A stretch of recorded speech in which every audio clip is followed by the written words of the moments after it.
We do the roll call right at 7 after the pledge. Okay.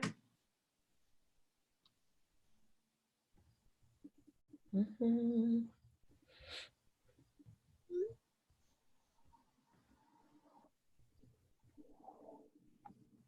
We have a quorum, so I would say go ahead and proceed, Christy. Thanks. Okay, we are going to. It is 7 o'clock. So if I'd like to call the meeting to order, if we could rise for the Pledge of Allegiance, it'd be fantastic. I pledge Pledge allegiance to the flag of the United States of America and to and to the republic for which it it stands, one one nation, under under God, God, indivisible, indivisible, with with liberty and justice for all. Thank you very much. Bob, are you here yet? All right. Barb, would you be willing to take the roll call?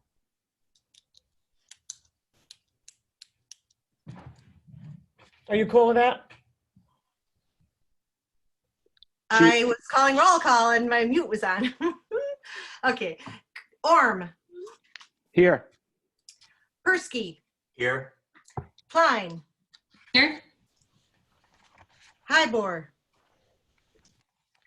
Wonder Gem, Buck, Here. all here but two. Thank you, Barb. All right.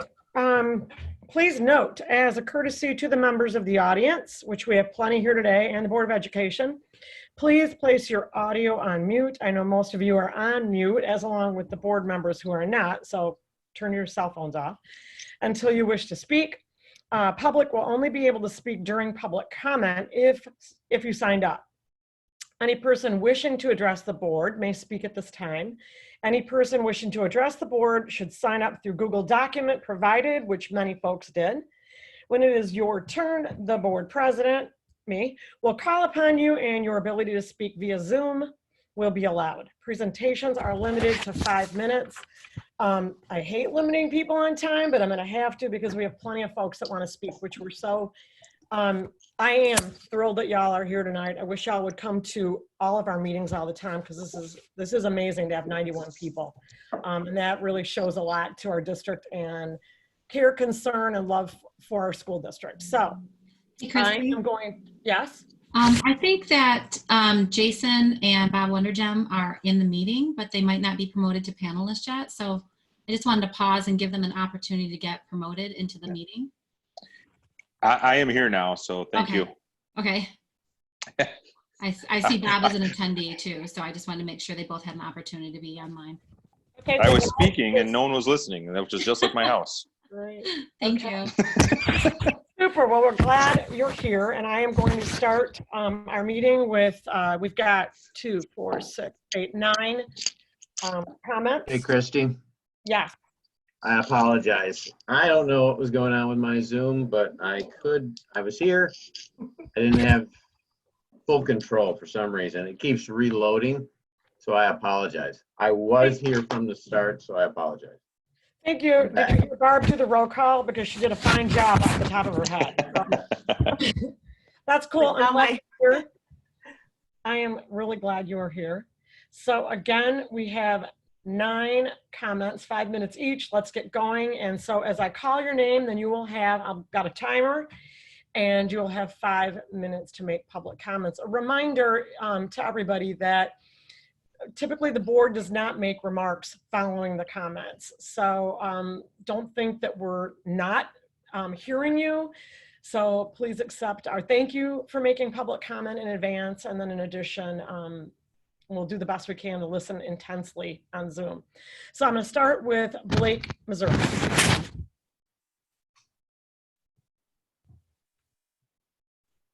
So, hello, can you hear me?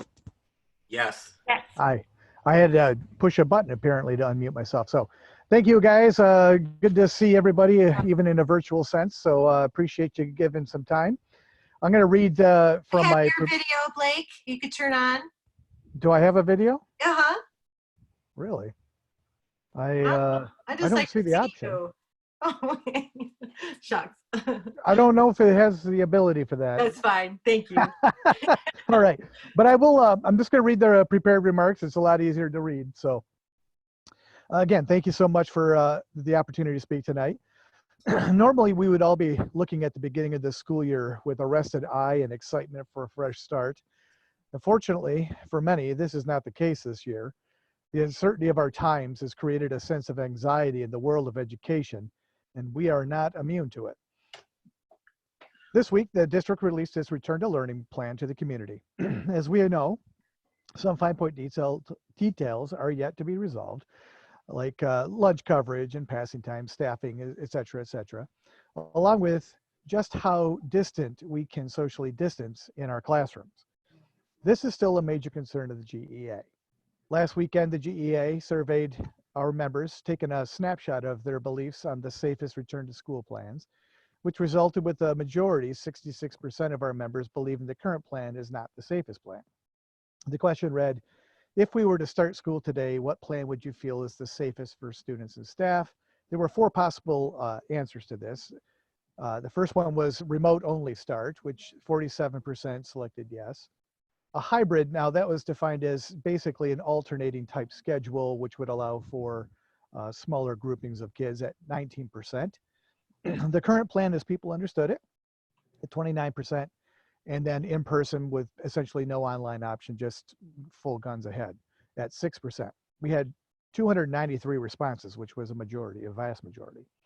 These results were shared with the administration along with a lengthy discussion surrounding the inability to socially distance at 6 feet in our classrooms and buildings. In our recent survey a couple of weeks back, 77% of our members said that social distancing needs to be in classrooms, which increases to 88% in other areas. Our membership numbers, 312 people, which equates to 90% of the bargaining unit. The Grandville Education Association is the representative organization of our membership. We are their voice at the table. The role of president is to listen to our members, carry their concerns and ideas to the administration, and speak as one voice for all. I have conducted surveys, responded to hundreds of emails, texts, and phone calls to gain an understanding of our members' views. Our members care deeply about their profession and students. This is evident in the amount of work and planning they have already done in preparing for school. I have listened to a variety of valid opinions and ideas that have considered them all. I have consulted continuously with GEA leadership, our administration, and the MEA throughout this crisis and weighed all points of view in determining the following statement. The GEA's official stance is a remote-only start to school is the safest plan for students and staff. We acknowledge that the district has made great strides in the current plan towards meeting the health standards set forth in the governor's roadmap and the guidance from the Kent County Health Department. The current plan requires masks for all students and staff, K-12, throughout the day, even in classrooms. It also includes the required PPE for properly cleaning classrooms and workspaces and establishing logistical changes in buildings to accommodate the movement of students and more. These efforts will go a long ways towards mitigating the risk of spread in our district. While those efforts are to be applauded, the simple fact that the current projections of return of 80 to 85% of our student body to school in person will prevent the ability to achieve proper safe distancing. The GEA knows our district is striving for the best possible solutions in creating classroom space by reducing the amount of unnecessary furniture and assessing all spaces to maximize the square footage to separate students. The best case scenarios give maybe 5-foot spacing in the larger spaces to a more realistic 3-foot or less in the majority of the classroom spaces. We also recognize there is not a school in America that can achieve a full 6-foot separation without limiting the number of students present at any given time. This, coupled with the increasing scientific evidence showing children can and do get the virus and can transmit the virus to the same degree as adults, gives our association pause and concern. Children are not immune from COVID-19. That is why we state a full remote start is the safest solution to our situation. While we feel it is important to make this statement, we feel it is equally important that we continue to support our district in whatever plan is ultimately approved by you, the Grandville Board of Education. And we will. We will meet our professional obligations, and we will continue to work closely with our administration to find solutions to the challenges we face. We will encourage our members to seek out their administrators with input, concerns, and ideas. We will encourage and support our students, administrators, families, and each other throughout the year. And we will continue to advocate for the safest possible standards for all. Thank you very much. Thank you, Blake. You were right on 5 minutes. Thanks much. Next up that we will unmute is Brittany Austin.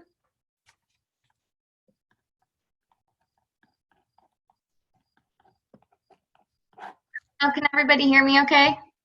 Yes. Yes. Okay, perfect. Good evening, and thank you for this opportunity to address the members of the board.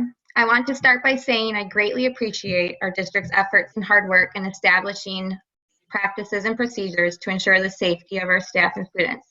Knowing and understanding how much work that has been accomplished by my colleagues makes me so proud to be a Grandville teacher.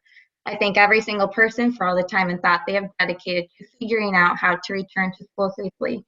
Although there are safety measures in place to return to school in person, I am still very concerned. Last September, our 2-year-old Hudson was diagnosed with an extremely rare genetic mutation, which results in OTS2 syndrome. This syndrome results in a wide variety of issues, and based on Hudson's unique syndrome characterizations, we are taking this pandemic very seriously. The bottom line is having this syndrome places Hudson in a higher risk category. Because knowledge of this syndrome is so new, Hudson's doctors and specialists cannot reassure us that Hudson would be able to handle contracting COVID-19 in a typical way. We have been unbelievably careful since March 13th, and I am very concerned to return to school in person.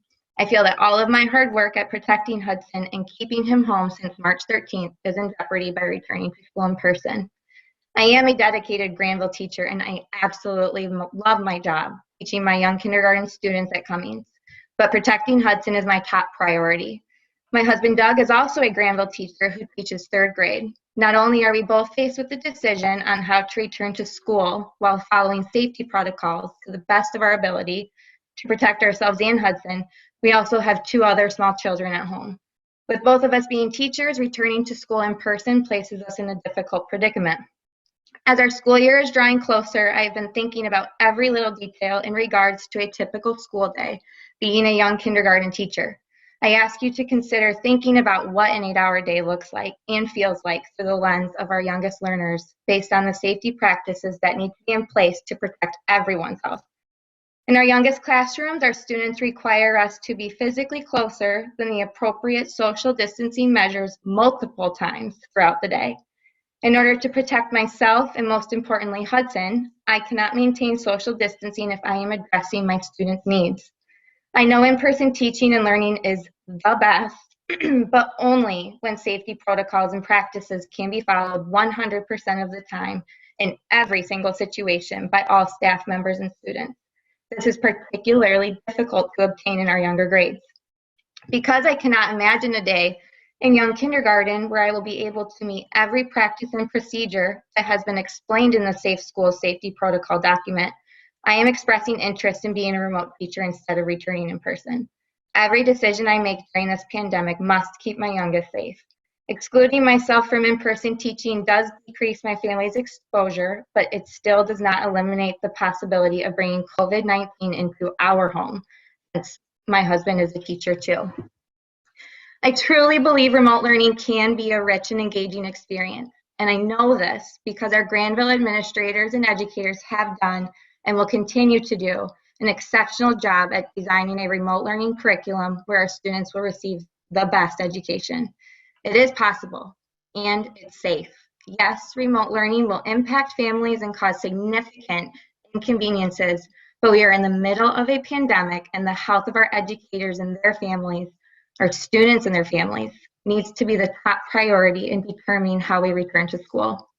I would like to end by saying I truly hope you consider families like mine when choosing how to return to school in just a few weeks. Right now, we are faced with making a choice on how to teach our Grandville students in the safest way possible. There is nothing I would love more than to be in person with my students on August 24th, but the safety and health of not only my family, but our entire community as well, needs to be the driving factor behind this decision. Thank you for your time. Thank you. Thank you, Brittany. Okay, our next comments will be Doug Hepfer.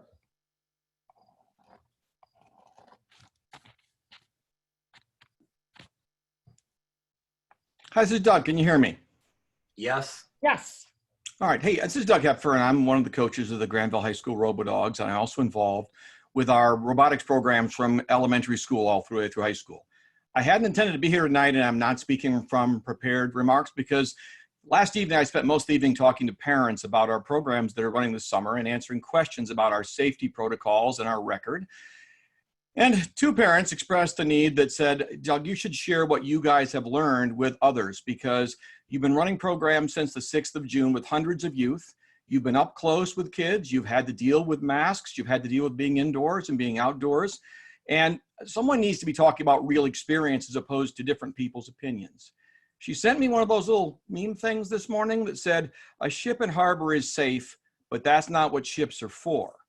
And she sent me a note saying, please do take your time and talk to the school board about what you guys have learned. So I'm going to take just a couple minutes and share with you the scope of what we've done, what we've learned so far, and what we're doing to head to the fall. So you may or may not be aware, but we were preparing to begin summer Lego League, VEX IQ, and middle school and high school robotics programs even before the governor lifted the stay-at-home order. I have an email from Roger saying, this all sounds good, but not yet, Doug. And so we spent a lot of time getting out in front of this and thinking about how would we operate safely in an environment where we'd have a number of kids in one place, and we had a new coronavirus that nobody really knows a lot about. We agree with everyone that says kids would be safer at home, but as this woman sent me this morning, we really believe programs like ours are critical to kids getting hands-on experience, getting out of the house, seeing each other, and learning face-to-face. We've been operating since the 6th of June. Our program has had a number of families that have had coronavirus in the family. There have been no known transmissions at our events or from our events. And we've serviced several hundred kids ranging from 4th graders through high school seniors over the last 8 weeks. We spent a lot of time over the last couple of weeks thinking about what's made us successful and looking at how to stay successful, because we know sooner or later there's going to be some coronavirus cases coming out of our program. You can't, in our society, no one's going to keep a program with nobody getting it. But we think some things have really helped us be successful, and I want to share a few of those today. The first and most important thing we've seen that made us successful is the involvement of parents and the education of parents. We began, even before the stay-at-home order was lifted, talking about what would be required if your students were going to come and be involved with other students in a public place. And we talked about things like being aware of where your students were and who they were with, being aware who they had contact with and what those people's health situation was. We now have an environment where I have 3 families in the last few weeks that have had coronavirus.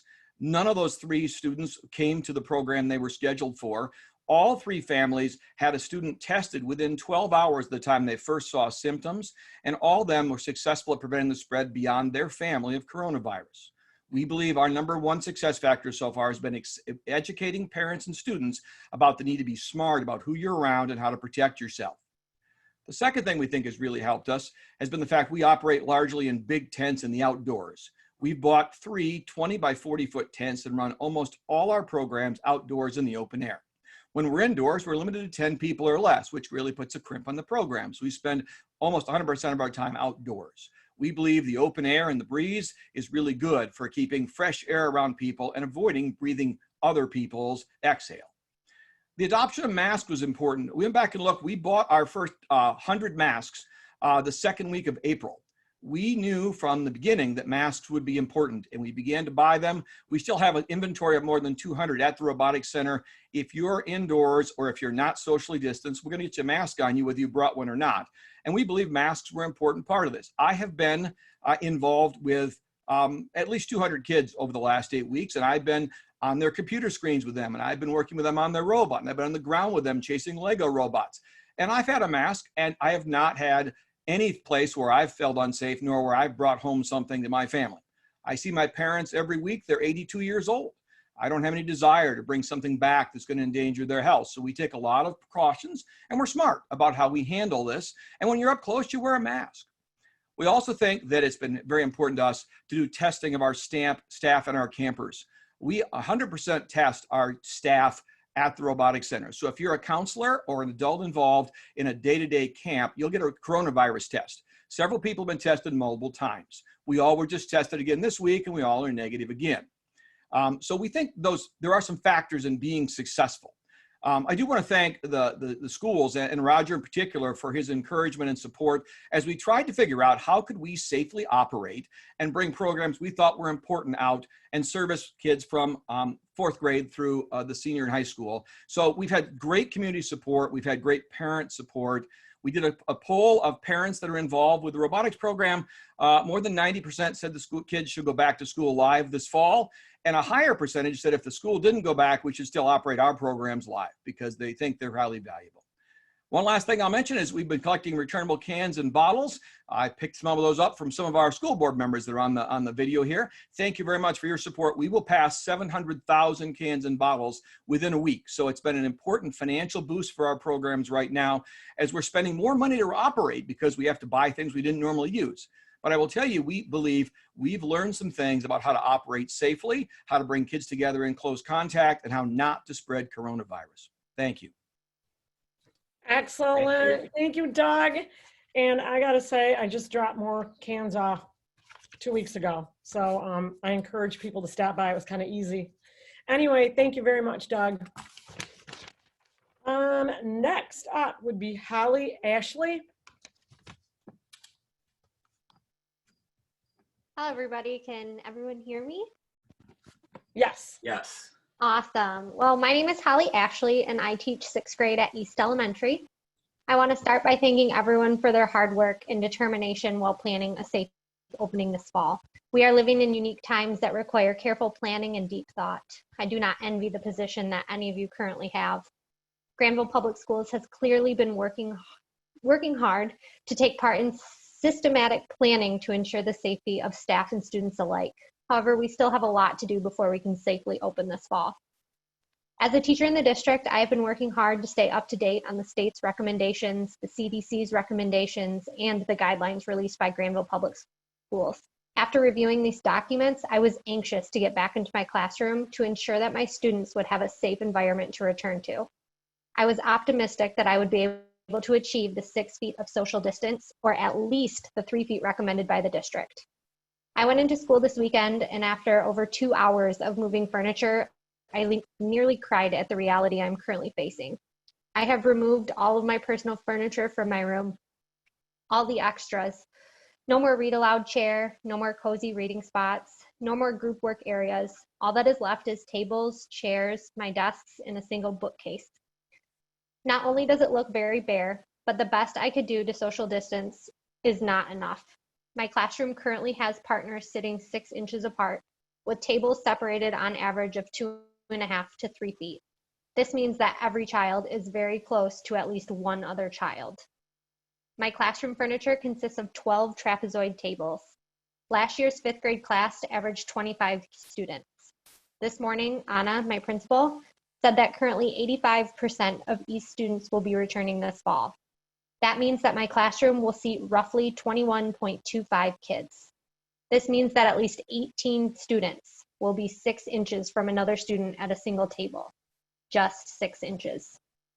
As I sat in my empty room trying to process what that would mean for the children that will soon be joining me, I couldn't help but wonder how we were going to inform parents of their child's future if they return to in-seat instructions.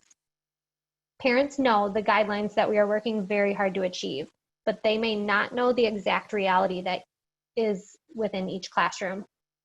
I couldn't help but wonder how these parents are going to make a decision regarding their child's health and education without knowing the precise realities that they will face. Do they understand how very limited our abilities are to achieve any type of effective distancing in the classroom? Is there a way to show them what a typical classroom may look like? Every year when new students walk into my classroom, they walk into my life as my new children.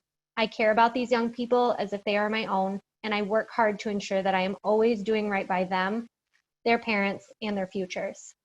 As I continue to sit and process the future of the students in my classroom, one major thought comes to mind.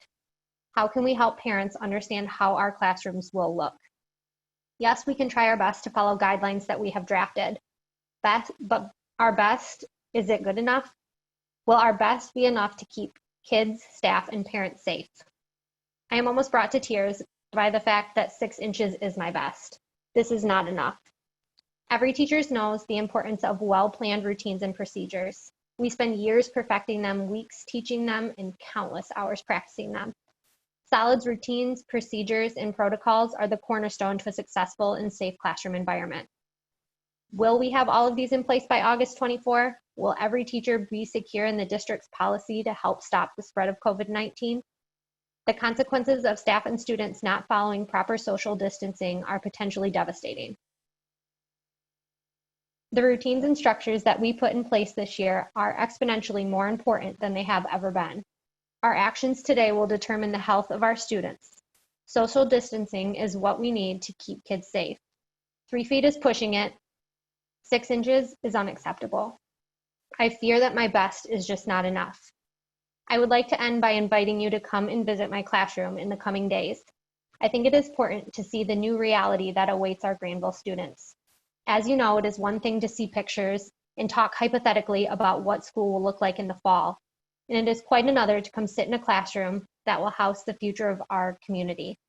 I would love to share with you the challenges we face in safely preparing students. I love my job. I love my students and my colleagues.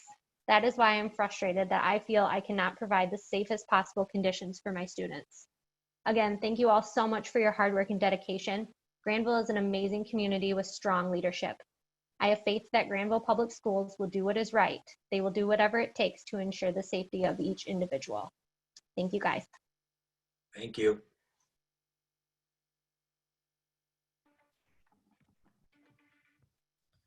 All right. Thank you so much, Holly, and we thank you also for your dedication and for your remarks. Thank you. All right, next up is Jenna Merritt.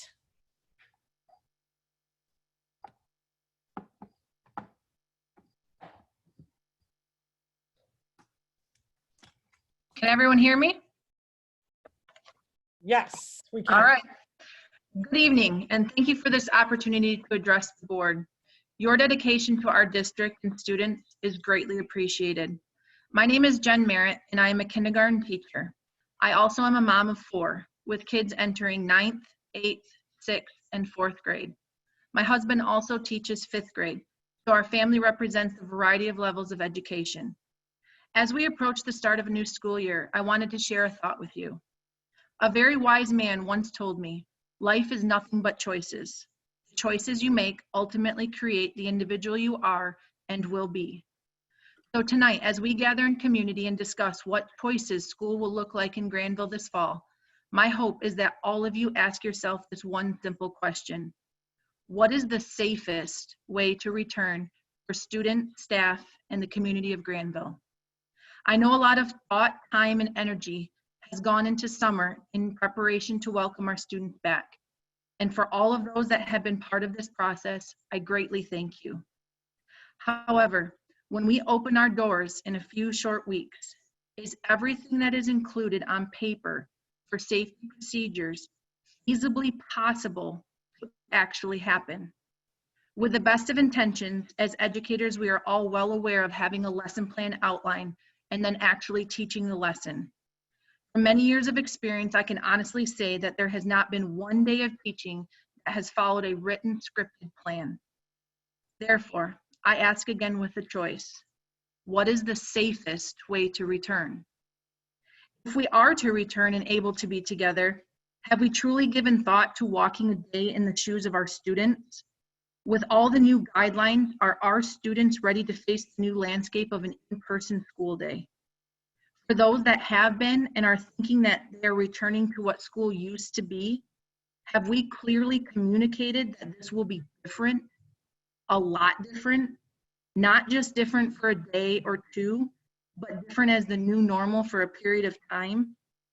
Have we had open discussions that this could mean not leaving the classroom you enter in the morning for the entire day, having specials and eating lunch in that same classroom, limited interactions with classmates, not using drinking fountains or being able to share materials, quarantining for 14 days following an exposure. Again, I ask you, with choice, what is the safest way to return? Some might then ask, well, when is it going to be safe to return to school in person? Will we ever be able to go back?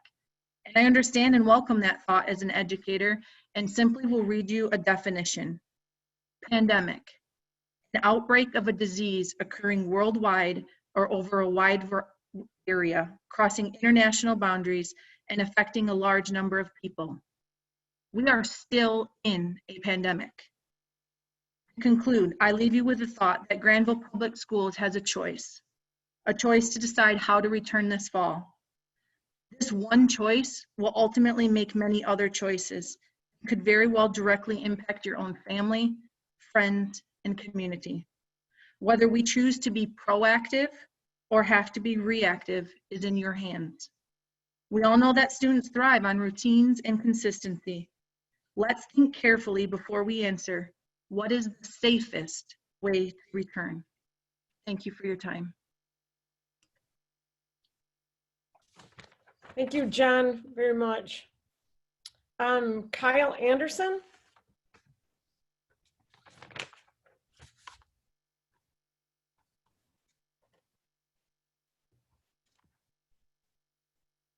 All right, am I good? You're good. Okay, thank you.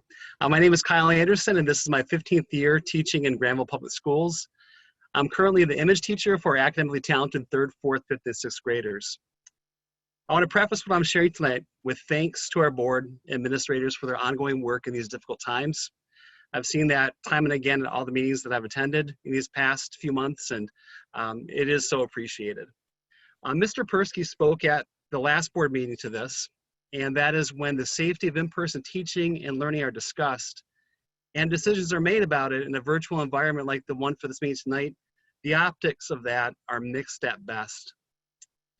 If there's enough belief in safety measures for in-person teaching and learning to resume with 20 or more students in spaces smaller than the boardroom, it should follow that it would be safe for upcoming school meetings with fewer board members and administrators present to occur in person as a show of faith in those safety measures. Yes, it'll be more difficult to communicate while wearing masks. It's also true of teachers trying to connect with their students and students trying to talk to one another in face-to-face classrooms. And yes, it will feel different to spread out and to use the meeting space while distanced as much as possible. And that is exactly what we're being asked to do in our classrooms and other places in our schools.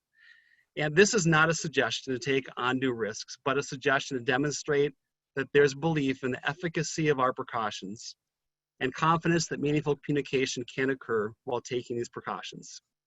Thank you. Thank you, Kyle. Next up, Michael Lapchick, also known as Coach Al. Hi, can everybody hear me? Yes. Okay, Christy Buck, thanks so much for the invite to the board meeting. You invited me a while back to come, and I'm grateful for the opportunity. Just a little background, my name is Mike Lapchick. I'm a teacher at the middle school, and I'm entering my 27th year, all in service to Grandville.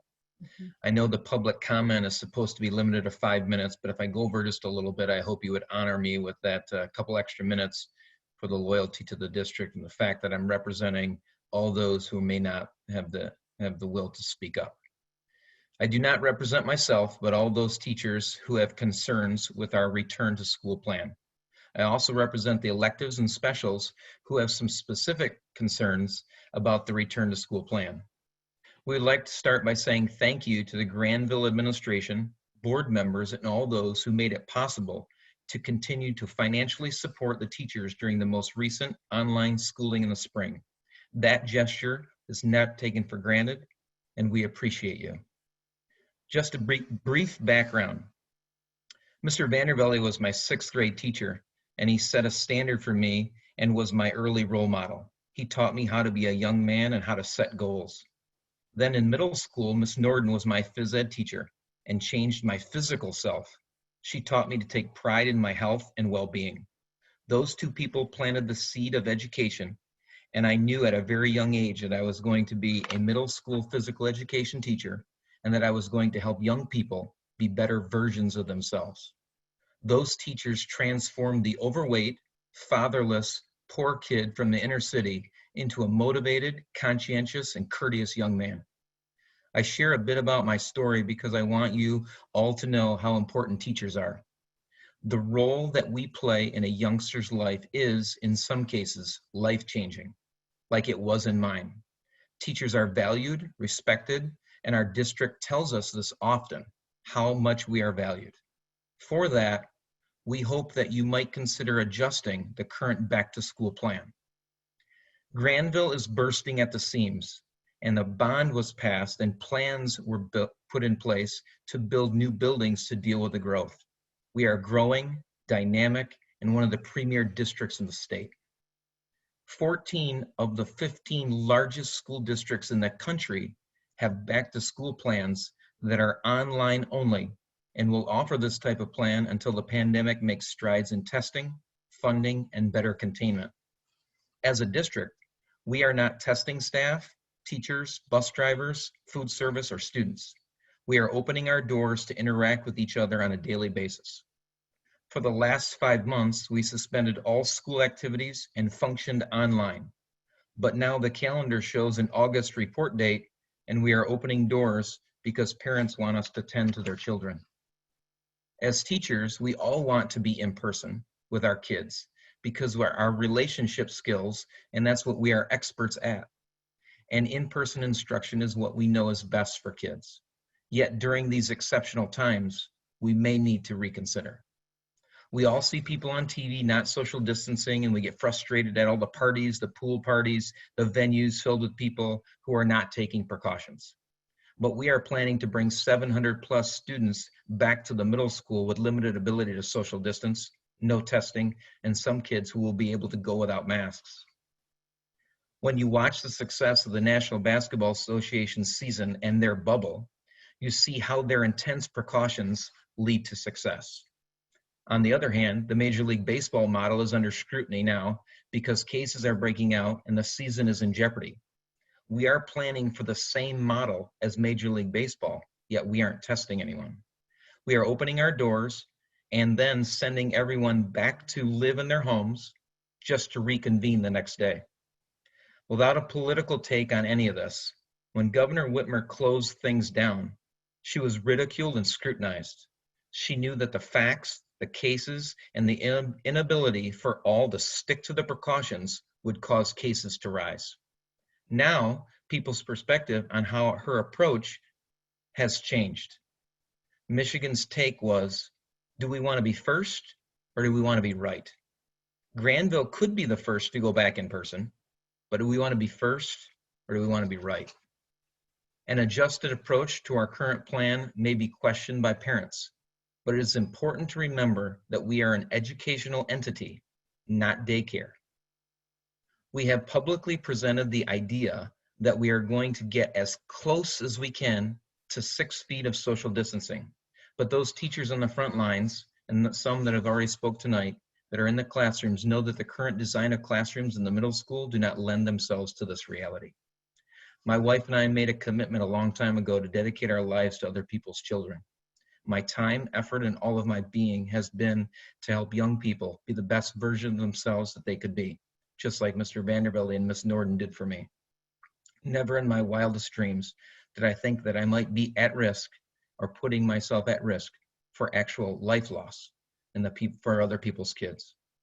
All we ask as a staff is for Grandville leadership to simply revisit the plan and consider possible adjustments that are more conducive to the required social distancing and lack of exposure to our students and staff. Finally, I know that district leaders may be concerned about losing students to neighboring districts because of our return to school plan, but a much greater concern should be the possibility of losing any Bulldog to COVID-19. Thank you. Thanks, Mike. And thanks a lot for just personal stories and mentioning the teachers that had an influence on your life. it helps us to get to know you all better too. So thanks again. Sarah Good.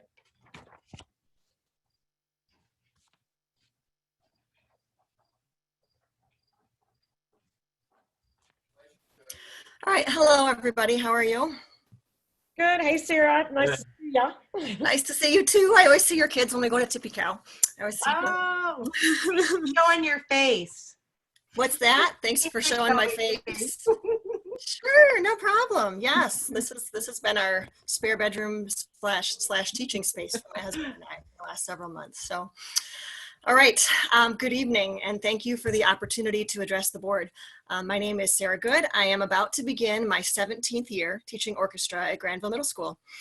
Fun fact, actually, I think that Demetrius Buck was a 7th grader my first year. I am a Grandville resident. My children attend Grandville schools, and I'm also the chair of the GMS music department. 2020 has been a year like no other, and I recognize the incredibly difficult spot in which school leaders currently find themselves. There is no playbook for how to be a superintendent, board member, or teacher during a global pandemic, and I appreciate very much all of the thought and planning and time that has gone into preparing for the upcoming school year. As my colleagues and I have begun to prepare for the year, we've run into some challenges with the current plan, all of which incline our thinking towards an online start to the year. We recognize the importance of in-person learning, but the necessary COVID precautions make in-person music instruction merely a shadow of what it would otherwise be. Band and choir are incredibly dangerous from a disease spread standpoint. Large groups of students, in many cases upwards of 50, are seated close together in a confined space while forcefully exhaling. According to a study completed this summer, the risk of infection begins to rise steeply, especially with an exposure duration greater than 30 minutes. Steps can be taken to mitigate some of this risk, but they essentially negate the benefits of in-person music instructions. Choir students will wear a mask plus a shield or bandana, so they will spread less virus, but be unable to sing with correct technique or work on vowel shapes or anything else that would require unobstructed face movement. Band students can put covers of various types over their instruments, but this can impact tone quality, as well as the teacher's ability to see and correct problems with finger placement and embouchure. Although string instruments do not have the same aerosol concerns, in my orchestra classes, I constantly walk around the room to help correct students' finger placements and bow holds. I individually tune the instruments of my youngest students. Under COVID rules, all of this is now incredibly risky, if not downright impossible. In normal circumstances, I can tune an entire class in about 5 minutes. With COVID precautions in place, it will now take several minutes per student as I sanitize each instrument before touching it and then wash my hands before handling the next one. Even teaching students to do this themselves will be arduous because what would normally be a quick assist will now involve more cleaning time than teaching time. The same would be true for band instruments. In addition, our students will be losing valuable instructional time so that teachers can clean music stands and shared instruments between classes, and so that we can manage the traffic flow in and out of the instrument storage spaces. Social distancing is another way to mitigate the risks associated with musical ensembles. However, our rooms, large though they are, simply are not large enough to give each student the minimum 6x6 space that they need, or 6x9 foot in the case of trombones. In addition, students must be seated in straight rows rather than the curved concert setup. With these precautions in place, we've taken a communal experience, a musical ensemble, altered the sound that students produce, made it nearly impossible for the teacher to see and correct technique problems, and spread students so far apart that they cannot work as a cohesive unit, all because performing in a traditional setup is simply unsafe. Now, to be clear, online learning also robs music classes of many of their best qualities. However, online learning does so without the constant threat of virus spread hanging over rehearsal like a literal dark cloud. Teachers are creative and innovative. We will find ways to engage our students virtually. In fact, I would argue that we will be infinitely more free to do so without a mask hiding our expression and the necessary COVID precautions preventing us from teaching effectively. Online teaching will look different, but it will be safe. From a practical standpoint, the potential staff and student absences associated with a COVID case are unsustainable. If we are adequately observing state and CDC recommended response protocols, just one COVID positive music teacher will require over 200 students to be quarantined for 2 weeks. What about an elementary teacher who sees over 700 elementary music, or a music teacher who goes between the middle school and the high school? We anticipate a school year of constant back and forth between in-person and online learning. Face-to-face learning is clearly the ideal experience for students, and I would argue even more so for student musicians. And as a parent of 2 young children, I know how much we all long to get back to normal. However, the benefits of face-to-face music instruction cannot be adequately realized in a COVID world. Although imperfect, the consistency of an online start, while the state of Michigan continues to work to bring virus numbers down, ramp up testing, and all the other necessary things, would allow for a much more secure and safe start to the year. I say all this to you knowing that we are blessed with a school board and administration that place a high value on arts education. And so know that regardless of how the year begins, we will continue to work with the administration to develop our arts safety plan to teach our students in the safest way possible. Music and the arts have been and will continue to be essential for the good of society, particularly in times like these. After all, where would we be during lockdown were it not for Netflix, right? However, given that in-person instruction cannot possibly replicate the ensemble experience any more than the online experience could, we implore the board to simply reconsider their decision about starting the year in person versus online. Thank you very much for your time. Thank you so much, Sarah. And again, thank you for your dedication to Grandville and the music department. It's just so important, and we just appreciate everything you do for our district to make it so successful. All right, our last public comment is another representative from the middle school. It's amazing to see so many middle school teachers on our meeting today, and that would be Sherry Baca. Hi there, can you hear me? Yes. Awesome. Okay, well, thank you for allowing the time for me to speak tonight. I teach science at the middle school and have been for almost 25 years with Grandville. I too would like to talk a little bit about our return to person this fall. It's my understanding that this decision to return in person was in large part based on the result of parent surveys sent out over the summer. I think it's worth noting that staff was not surveyed unless we're counting the recent survey that was put out by the GEA, which Blake referenced, and of course he also mentioned that the results were in direct contrast to parent results, with 2/3 of us preferring not to be in person, not because that's not what we prefer, we all would, but because our present plan doesn't feel safe to many of us, most of us. As a veteran teacher, I completely understand the need for flexibility during a normal school year, let alone what we're looking at this year. Nothing about COVID is convenient. So logistics are tricky, I get that, we all do, but strictly from a safety lens, there are some concerning things that I see. And almost everyone who spoke tonight referenced the social distancing. Here we are on the 3rd, Kyle mentioned that, Bob Persky mentioned it, we're still meeting virtually for the board meeting, we're reconsidering open houses, parent conferences, etc., etc. I understand that we aren't required to move the 6 feet. People talked about this also. I too spent about an hour with a colleague trying to arrange for me to get her desks 3 feet apart for 30 desks. It wasn't going to happen. It would if half of the students. It could, but not without difficulty then. I looked over the FAQs for teachers and administration that the ISD put out, and wow, made my eyes cross. And I asked at our town hall meeting today if we truly have enough coverage for the scenarios for possible exposures, with teachers. And I was told, yeah, I think so. But I can't even fathom what our present office staff has to navigate with all of that. I guess my biggest concern is that we simply are not exploring a hybrid scenario which would allow for social distancing. It seems as though we're jumping in both feet, knowing we don't have all the pieces in place. And that's not to discount all the effort that has been put forth trying to get there. You know, we have to navigate some way. But presently, it feels like a little bit like driving a car with the check engine light on, knowingly, just waiting to see what might happen. It just doesn't feel safe.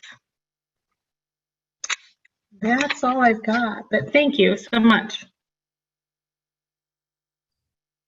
Thank you very much, Sherry, and thank you everybody for your comments this evening. We're at 158 participants, and I just want to thank you on behalf of the school board for being in attendance this evening, and we will start our meeting. So can I have an approval of the agenda? So moved. Support. All in favor? Yes. Aye. Yes. Thank you. Next up is our consent action agenda. Can I have a motion? So moved. Support. All in favor? Yes. Yes. Yes. Yes. Excellent, thanks. We're going to move right into our reports discussion. And so right off the bat, we've got 3 things on this. It would be construction update, back to school discussion, and continuity of learning plan. So Roger. Sure. Thanks. And thanks for everybody who commented this evening. Starting out here, we've been having construction meetings. Yes, that is still ongoing. And yes, there is a lot taking place with that. So we want to take some time and share some of the progress that's been made. And I want to turn things over to Heather, who will then turn things over to our people that will help us present. Good evening, everyone. First, we'll start with a construction update, and that'll be given by Rob Gulliver with OAK.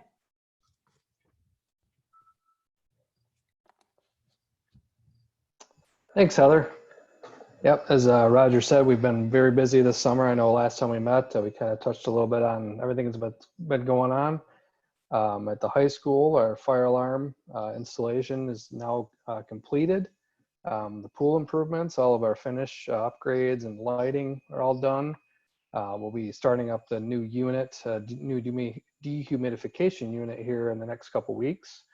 The tennis courts are all resurfaced, and we've got a new fence out there. We're just waiting on a couple items to wrap that one up. At the Grandville Education Center, our preschool and treehouse classrooms will be ready for the August 24th start. Same thing with the pathways space. And then we have the new playground will be ready after Labor Day. There was a couple items that pushed us off a little bit with COVID and everything. And then the AC at all the elementary schools will be wrapped up before school starts as well. So we're very pleased with that. I know when we came to the board this past spring, we weren't sure if we were going to be able to get them all wrapped up, but we're actually able to get it all done. And then finally, the Grandville parking lot has been paved, and we're striping that here in a couple weeks. So made a lot of progress this summer, and I want to thank Grandville team and also the GMB team for making that all possible. Thanks, Rob. Were there any questions for Rob? No? Okay. Then we'll move on. We've got an updated floor plan of the 7-8 building, and I'm going to turn it over to Chris Arnson.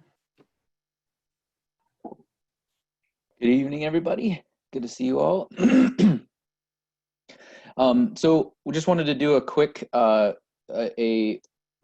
of kind of what we've been working on in the last, I guess it's been a couple months now, month and a half. So a lot of, like, as you can see, generally layout is, everything's kind of the same. We've been just massaging a lot of things, and kind of this phase we're in is called design development. So we're just kind of taking input from everybody in the district, staff, Roger, Heather, and Arlen and company, and trying to kind of all put that together into this package, which is starting to shape up really nicely. So we just have a few slides to kind of go over where we're at. So the parking situation is in the entrance off of 52nd is generally the same as we've discussed.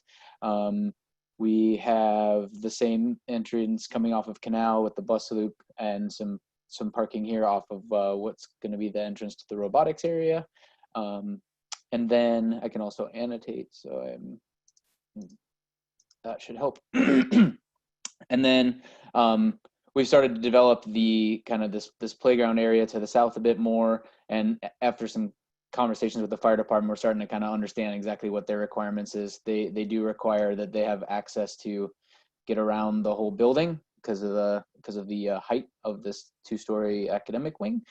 So we've got that built into it now, which also would double for, that not being used for hopefully ever for a fire, but it is also a really nice path as we start to, into the future, look toward that connection up to the high school. So, and also creates there's actually a nice little, which we'll go into a little bit more, but in kind of some points of access outside from the science rooms, which are down on that lower level.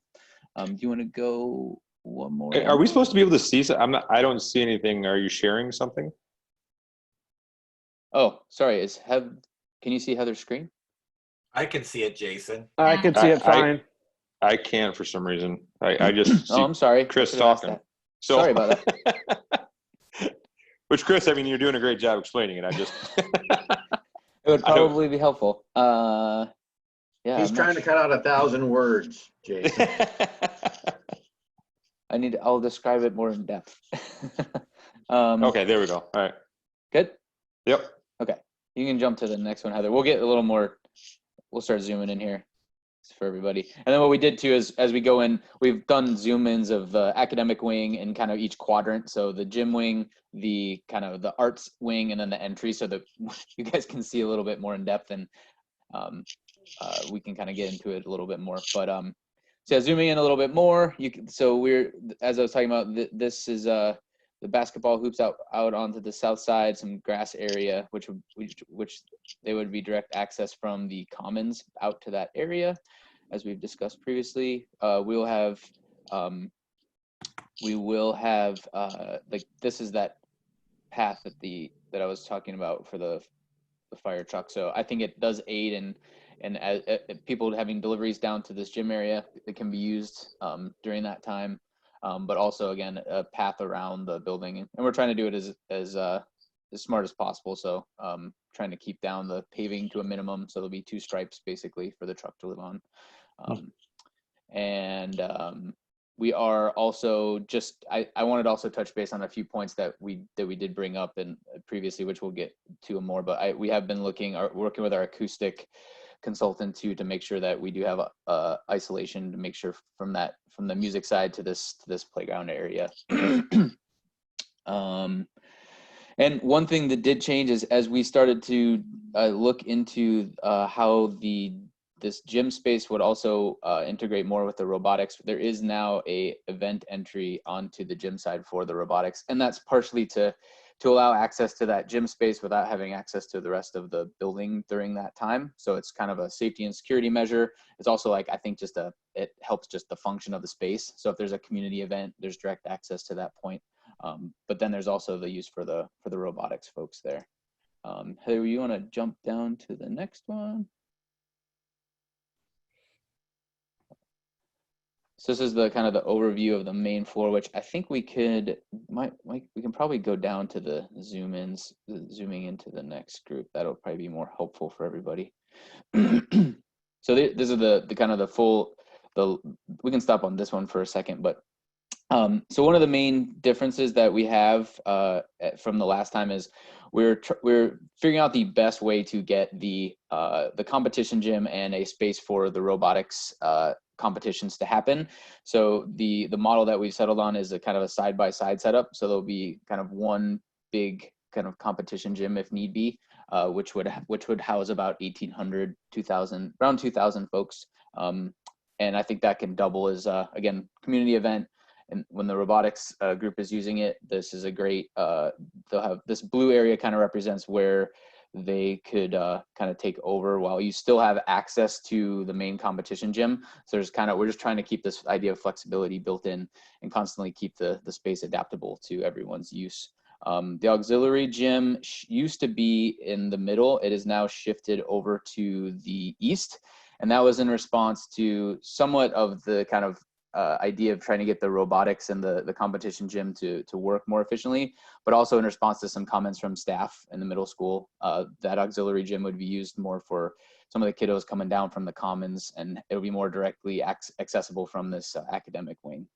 And we'll zoom in a little bit more here as we go down. One more, Heather. Barb, and I'm just wondering if you can use your annotation just to be a little more like Xing something. Sure. Right. I'm not sure what I'm looking at. Sorry about that one. No, that just helped me. Thank you. No problem. So the two plans you're seeing, this is the lower floor. This would be the main floor, what we call it. So this area, I think now the other thing too is we've gotten more granular, so we can actually point out some of the spaces a little better. So this blue area is your science rooms. They're on that lower level, and there is direct access out of each one of these spaces due to some of the size, but also we kind of talked about this as like a night for the science classes. They can come directly outside, and there's a bit of a paved area for potential for some outdoor learning. Also kind of some direct access to that wetland area, which I think is a kind of a good duality there. You can see a little bit more about these extended learning areas that we've kind of built in. So we see those as some multi-purpose spaces. So students can come out of the classrooms and connect, and this creates a different kind of space for them to utilize. The project room is adjacent to it, along with some breakout spaces here, and this would be the project room. So this kind of center core is a bit of kind of group learning area.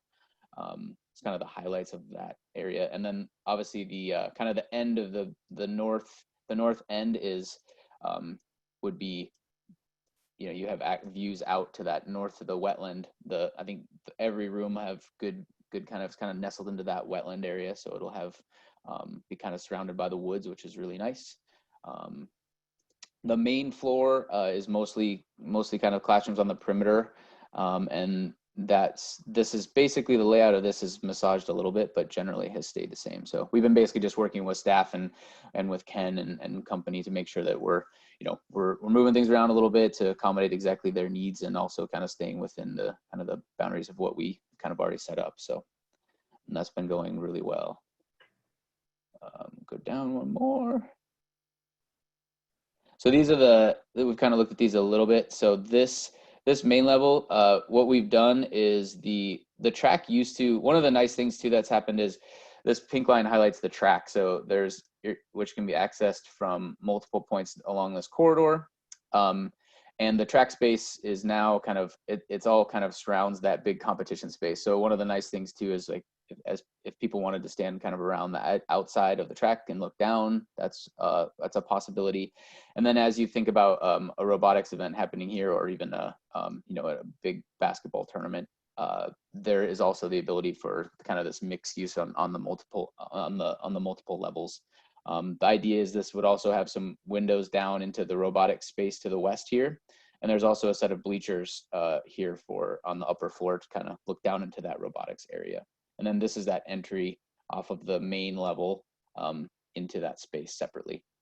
The auxiliary gym is located here. We did move and we'll talk a little, I might have to have you zoom in a little bit, Heather, but we moved the cheer and wrestling room up to the main level. It used to be kind of nestled, if you zoom down or pan down just a little, it used to be nestled in here. And one of the comments we heard was we have some locker space on either side here, but there was also a need for a team room, which was kind of a spot to drop bags and things like that for kids when they come. And that's kind of more, I think, a more functional aspect of it for this. So that ends up being kind of this little L on either side.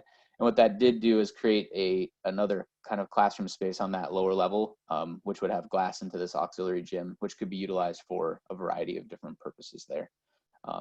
So I think overall the efficiency of this layout has gotten much more much tighter, and I think we're very happy with kind of how this is setting up. Go down, next one, Heather. This wing hasn't changed a ton. The art room, there used to be 2 separate spaces, and after having conversations, I think thinking about supervision, and so the storage room got shifted to one side, so this art room is one big space now. So that art room or the storage shifted to one side, and that was again comments that we'd heard from staff.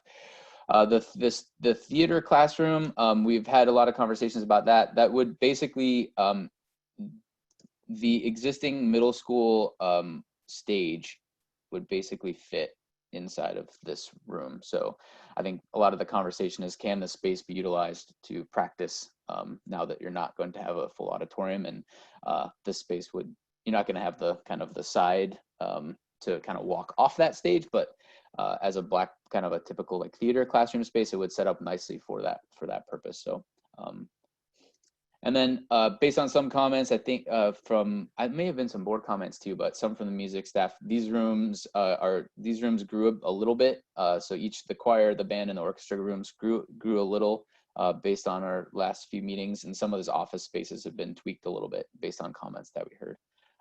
The weight room is still on this side. The STEM rooms are here. And this is a space that's kind of a STEM related, kind of an innovation space that we're still kind of working through, but this wing stayed generally the same. And then I think it's important, the hallway does have the kind of instrument storage. And again, we are looking at this back wall, the south wall here, to make sure that we have acoustic separation for the noise that could be potentially outside. All right, one more for you guys. The commons area has been massaged a little bit. This is still kind of set up like kind of a cafeteria style, but I think one of the things we keep talking about is that this is kind of the heart of the school in a lot of ways. So we see this space acting kind of not just as a cafeteria, but a kind of a gathering space for students. So there might be some different types of furniture in this area. We were able to create a window out to the north on this side, which I think will help create a little spot for some smaller groups to go. In talking with Ken, we've created a conference room out here, which would be part of kind of the office space for some of the, I believe some of the counseling staff to use for kids, which I think we've all thought was a nice spot because it's directly accessible to that commons area. The learning stair is kind of remained the same, as has the media center. So that's still in kind of this island that you can kind of circle around. And we're developing that. One thing we will come back with here in a little bit is we're working on some renderings of interior of these spaces to get an idea of kind of how those actually would look at.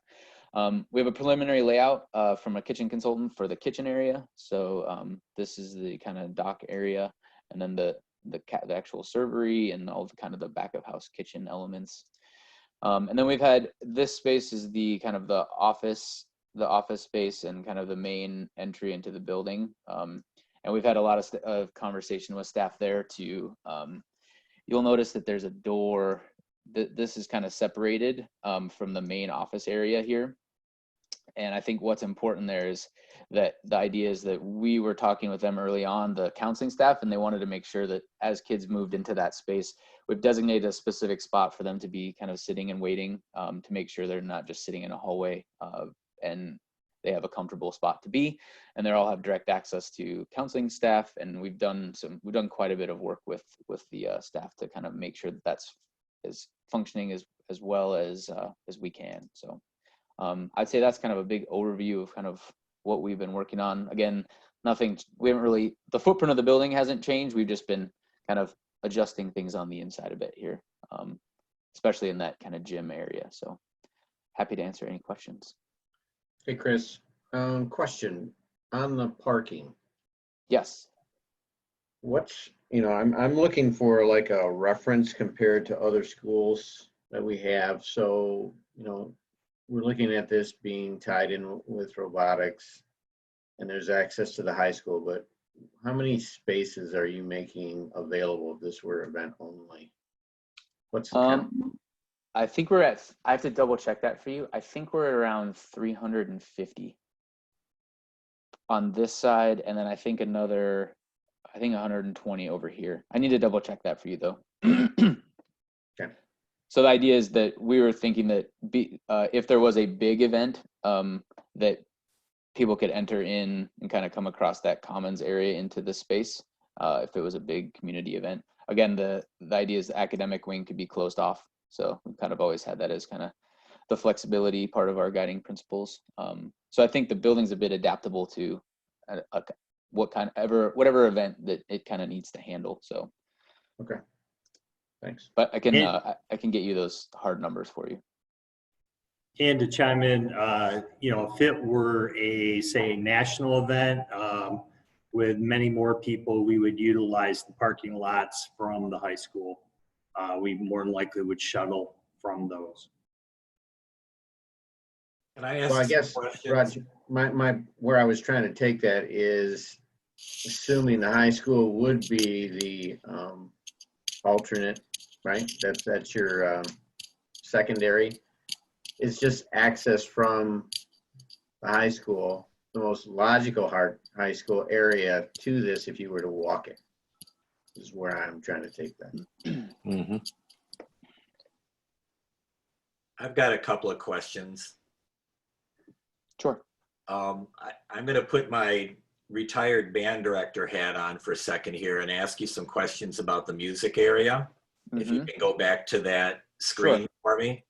I know that there was some discussion about altering some of those sizes of rooms. You mentioned that a couple of minutes ago, but the picture is so small, I can't tell exactly, I'm just looking at sizes here, but I guess I want to be sure the dimensions of the band, orchestra, and choir rooms that we have currently at the middle school when the remodel was done were pretty ideal. And when this initial picture came out, the choir room was substantially smaller and the band room was unnecessarily larger. So I'm wondering, is the choir room actually now, has that been an adjustment? Is it more the size of the choir room that they currently have in the middle school? Yes, that was what we were working on. Yep. Okay. My second question has to be with office space, because in the pictures, the office space appears fairly equal in size for orchestra and band. But keep in mind that the band office needs to be shared by 2 people. So the current two in there. There are 2 in there in the band office. So currently that room is like a 20-foot by 9-foot room. It's like 100 and I don't know what is that. At any rate, I'm not going to give you too many numbers, but I'm just looking at the picture and I want to be sure, because once it's done, it's done. That office space needs to be double checked and make sure that it's adequate for 2. And then my last question has to do with the black box, because I know there was a lot of discussion about that. Mm-hmm. It's my understanding, you mentioned it again, that to make it comparable to the middle school auditorium for practice purposes, I had gone down to Portage and looked at that black box, and our proposal was like 600 square feet smaller than Portage's, and I thought Portage's seemed pretty ideal. So my concern is that space too small?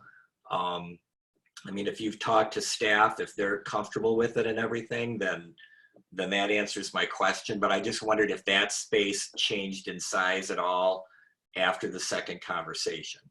It did grow a little bit. I think we're trying to keep the footprint from growing. But I think when we did go back to the staff conversations, it was to verify that we can get that stage element in there. As far as I've heard from folks, that would be a functional use of that space. But we'll follow up to double check that. And I appreciate the consideration for sound, because I am really concerned about the basketball courts out there. I just know the reality of teaching in a room that had kids in play area during recess, and it's not only a sound issue, it's a sight issue also. So even if there's some consideration, I'm not exactly sure where windows line up with things, but as you get to that, maybe some hedges or something that's going to kind of block the view there. I'll give you a perfect example. At the high school, when we used to rehearse marching band out on the parking lot, as traffic went by during lunch and the kids could see the marching band, it was just constant horns blaring. And I know it's not the same, but it's the same idea. Now that the wetlands has grown up, that eventually went away. So I'm just thinking from a visual standpoint, if they're going to be playing out there during classes, maybe if there's some hedges or something that's going to block that view too, it might not be a bad idea to consider it. Sure. And then I think one thing to point out too, so if I draw a quick, like a very crude wall section here with some funky walls, but if students are kind of in the space, I think the idea would be windows would end up being, if this is our window area here, where the idea is line of sight directly out, we would try to limit. So you have view outside to clouds and to trees, and trying to kind of limit the distraction part. Okay. So thank you. Especially on that south side too, because it's going to get a lot of sun as well. So yeah. Thanks. Hey, Chris, just a quick question. Can you kind of give an overview? I mean, a big part of the bond that we passed, one of the #1 items was safety and security. Could you just kind of give an overview? I think you touched on it a little bit when you were talking about the higher windows, which limit sight lines, et cetera, and maybe just a couple of high-level things that GMB does and has incorporated into their drawings and specifications for the safety and security portion. Yep, absolutely. I think looking at this plan, I think every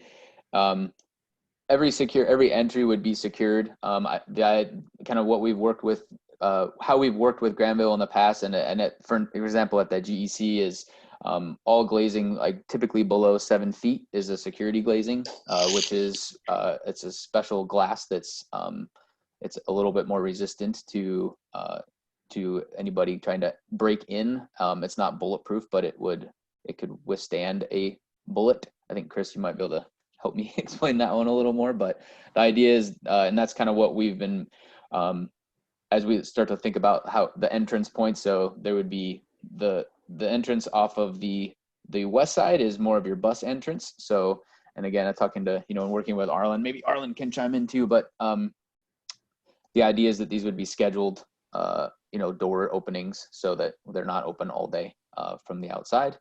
And looking at the, thanks, Heather. Thanks for driving. Yeah, so thinking about this entry point, which would be the robotics entry, this would be another. So there's basically a total. This end exit out of the commons would be more of a kind of kids coming out. I think this would be closed most of the time. And then of course we have our kind of main entry. So again, the glazing along the kind of outside walls we would bring up, so it's not floor to ceiling. The same thing on the lower level. I think the other main area would be this kind of the north side of that academic wing. We've since adjusted the design of that. So again, we're getting, kids are getting great, you can still get great views of the trees, but we're limiting line of sight out. So the glazing would come up 4 to 5 feet. So it's not just a, again, floor to ceiling glass to create as much of a barrier for anybody coming in as we could, so. Perfect. I just want to, we've got a lot of folks on, so I just wanted that to be, I go over that. So thank you, Chris. Yeah, and I think just the other main point is the main entry would function very similar to how it functions now at the middle school. So you get buzzed into the space, into the main entry, and you don't get access to the school until someone lets you do that. So. Yeah, I think one of the things that we mentioned that you had talked about earlier was some of the classrooms they'll be held open. And if there's some type of an alarm, those will automatically shut and be secure right away. So, yeah, just some of those things to let them know that's at the top of our mind also. Thanks, absolutely. Chris. Yep. Good point. Thank you.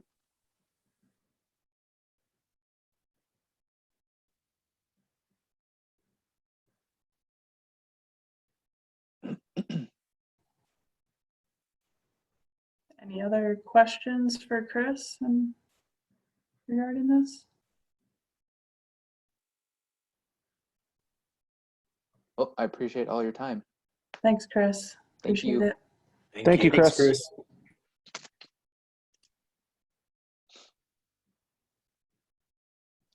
Okay, Roger, was that for 3A? Are we on 3B? We are on 3B, yes. So discussion regarding back to school, just want to give you an update. As we mentioned, the continuity of learning plan, which you have to approve, is being reviewed by our attorney. And in just a minute, I'll have John talk about that a little bit here in a little bit. That is about 80-something pages of putting together a great deal of detail. A lot of it, though, done by our committees of our staff, our team members that we had, but then there were specific questions we had to answer regarding that. So we'll go back to that.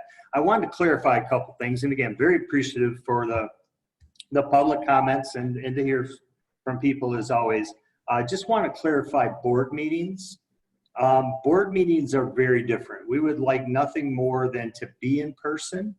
In fact, hopefully we'll be able to be in person at our next meeting, spaced apart, of course, as best as we can with masks, if we need to wear them. And the thing you have to know is we do not control the population of a board meeting. To give you an example, talking to our attorney and the Michigan Association of School Boards attorney, we have 136 people on this meeting. We could not, nor would we have control of how many people could enter our facility for a board meeting. So therefore we would have to cancel the board meeting because we wouldn't be allowed to have it. So right now, knowing this is a time filled with discussion, we're getting more people that are coming than normal. Usually we're happy if we have a couple people.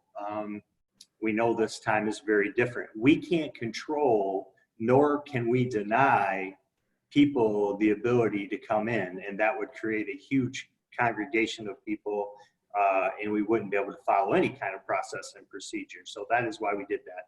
We are looking at another potential plan with our attorney that would involve us being in person and maybe having the option of the audience being remote. We have to look into that to verify, in fact, that we can do that. But having board meetings via Zoom right now that is the advice of our attorney, and that's why we're here, and it's for that very reason. You know, we'd be violating the order, and we would also have to cancel the meeting because of the unexpected number of people that we might have at a board meeting. So just want to clarify that. I know Holly mentioned her classroom, and I totally get why she would be frustrated with that. Holly, I assure you we would never have a class with only 6 inches of spacing.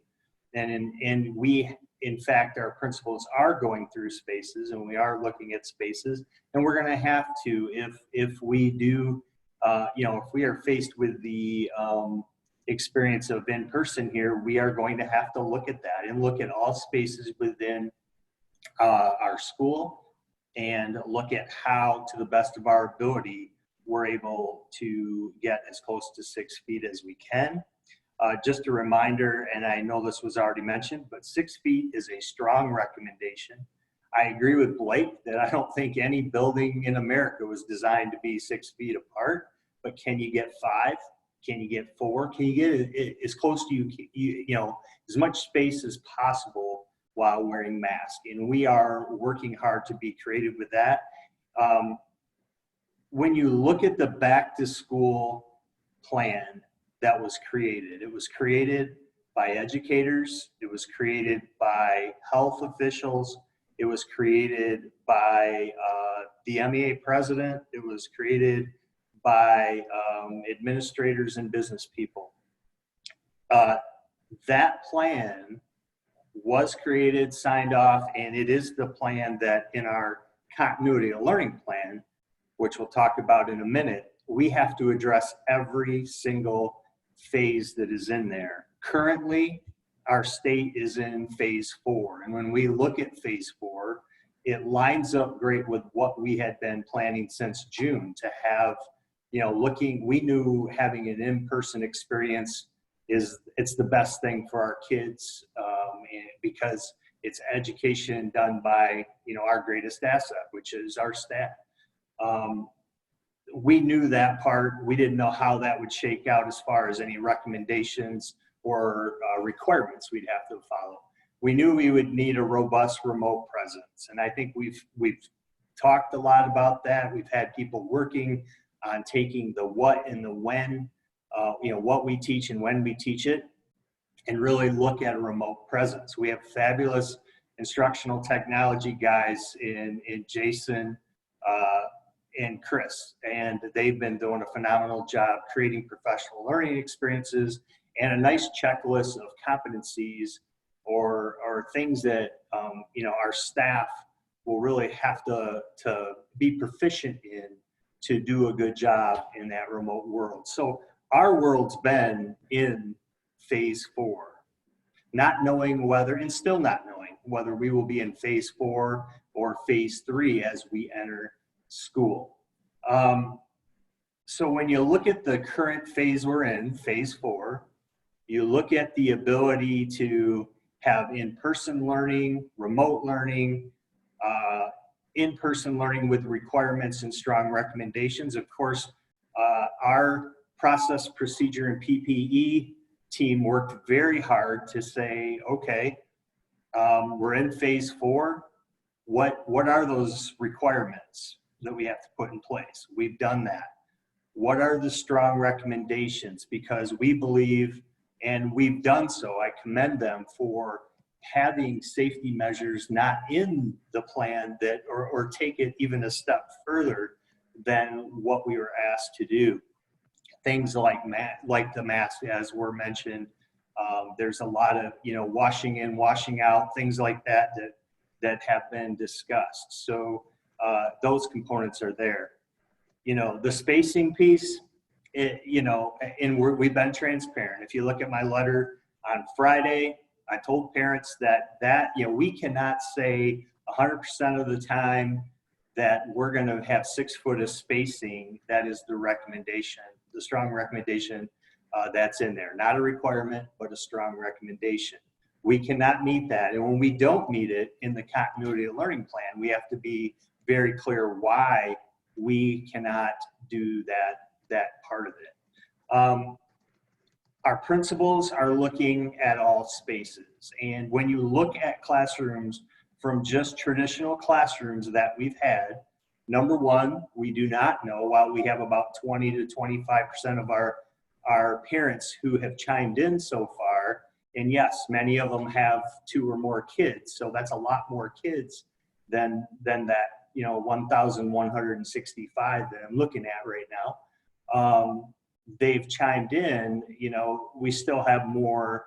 We have a parent forum tomorrow night, question and answer, and we'll have to see where that shakes out. Another thing is we may have to add staff, and financially we're not in a good place to do that. I think everybody knows that right now. That's a huge unknown.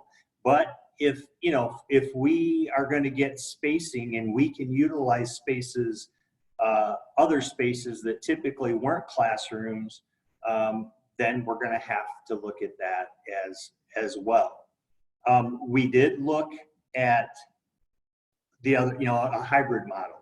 As a county, we decided not to do a hybrid model because there were way too many cons to the pros. There are a few schools that have done that because their families overwhelmingly told them, we want a hybrid model.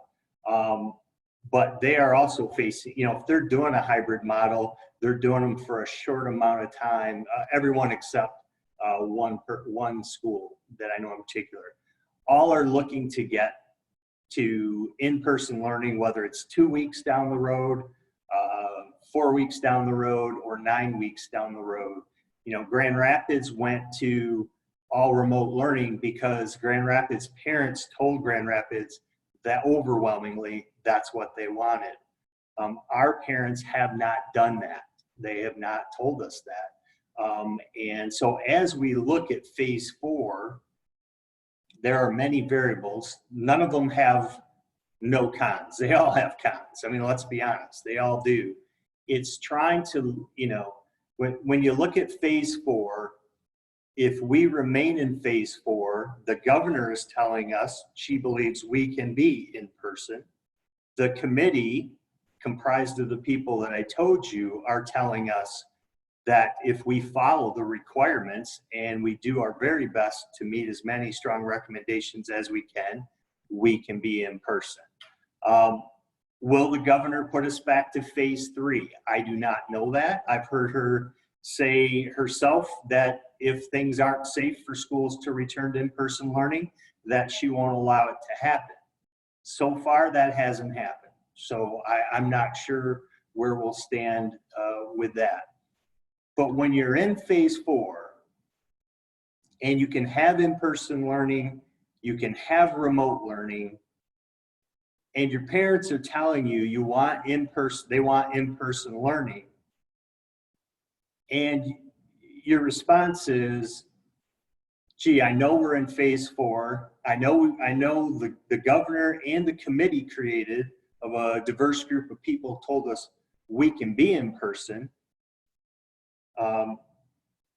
I know you're telling us you want us to be in person, yet I'm sorry, we're not going to even try that. We're not going to give it a go. I think that's going to cause a lot of community backlash. I could be wrong, but I'm struggling right now getting people to wear masks.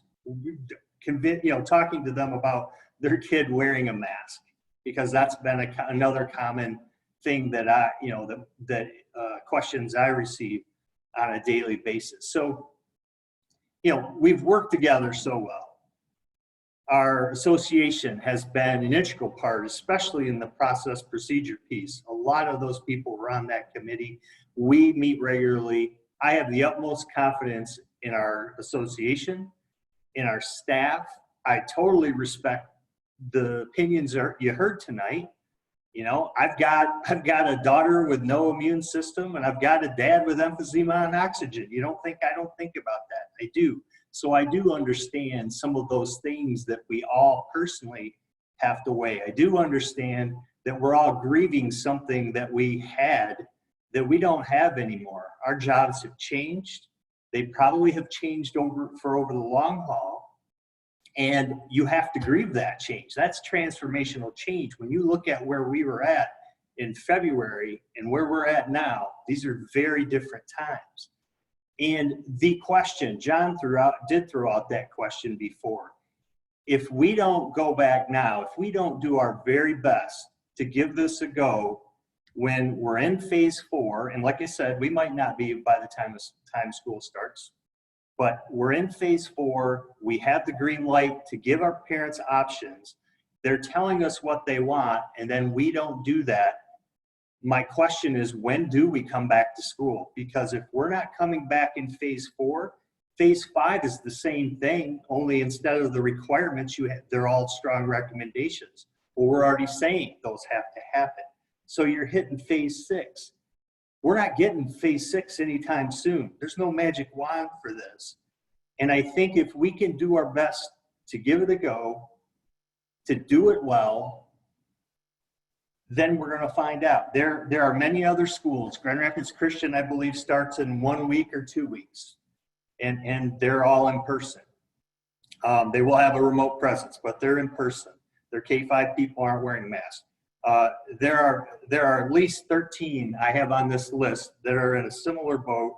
Yes, contemplating everything because of the situation we're in, but they're all believing we need to do our very best this plan was designed. We need to do everything we can to do our best and work together to meet the requirements and everything we can do in the strong recommendations and give it a whirl. We have seen some successes. And again, like Doug said earlier, they've done a fantastic job. They've had a lot of kids doing a lot of things. Yeah, still very different than school. And we've got challenges to figure out there. We've had childcare since right after the 4th going on, and that's gone pretty doggone good as well. Not saying we're not going to have COVID cases. I mean, who knows where this is going to go? Somebody did, we'd all be doing the same thing, right?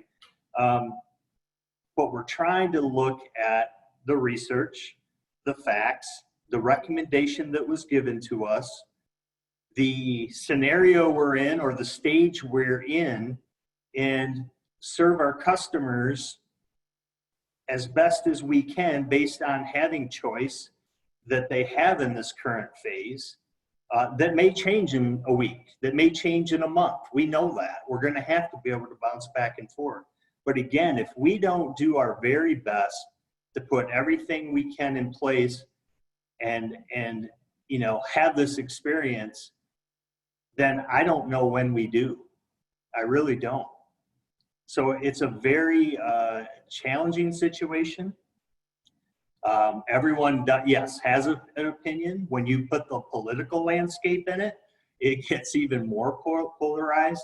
We met with our staff today all day long, different levels we just had question and answer times. And I thought that went very well. And I think people understand some of the details more. Do we have a lot more to figure out and learn? Yes.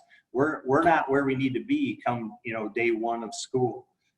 So we have work to continue to do. People bring up ideas or thoughts. Wow, never thought of that. Yeah, we better look at that. We better get on it. So it is very complex, but you know, I shared with them. Somebody the other day asked me what I believe as they were giving me their political view.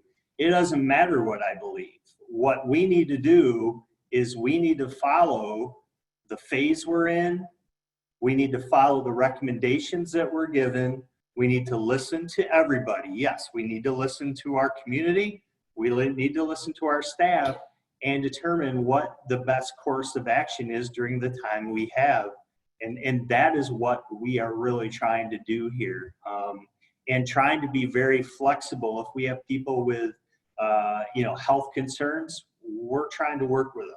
John's the first one to reach out and say, hey, let me know if you have anything. We'll work, you know, we'll work through situations because, you know, we are going to have some options and alternatives here for different supports and different types of things that need to happen. But anyway, probably rambled on too much, but just wanted to kind of frame some things. And if you don't think people are out there, are not out there trying to get our kids, they are.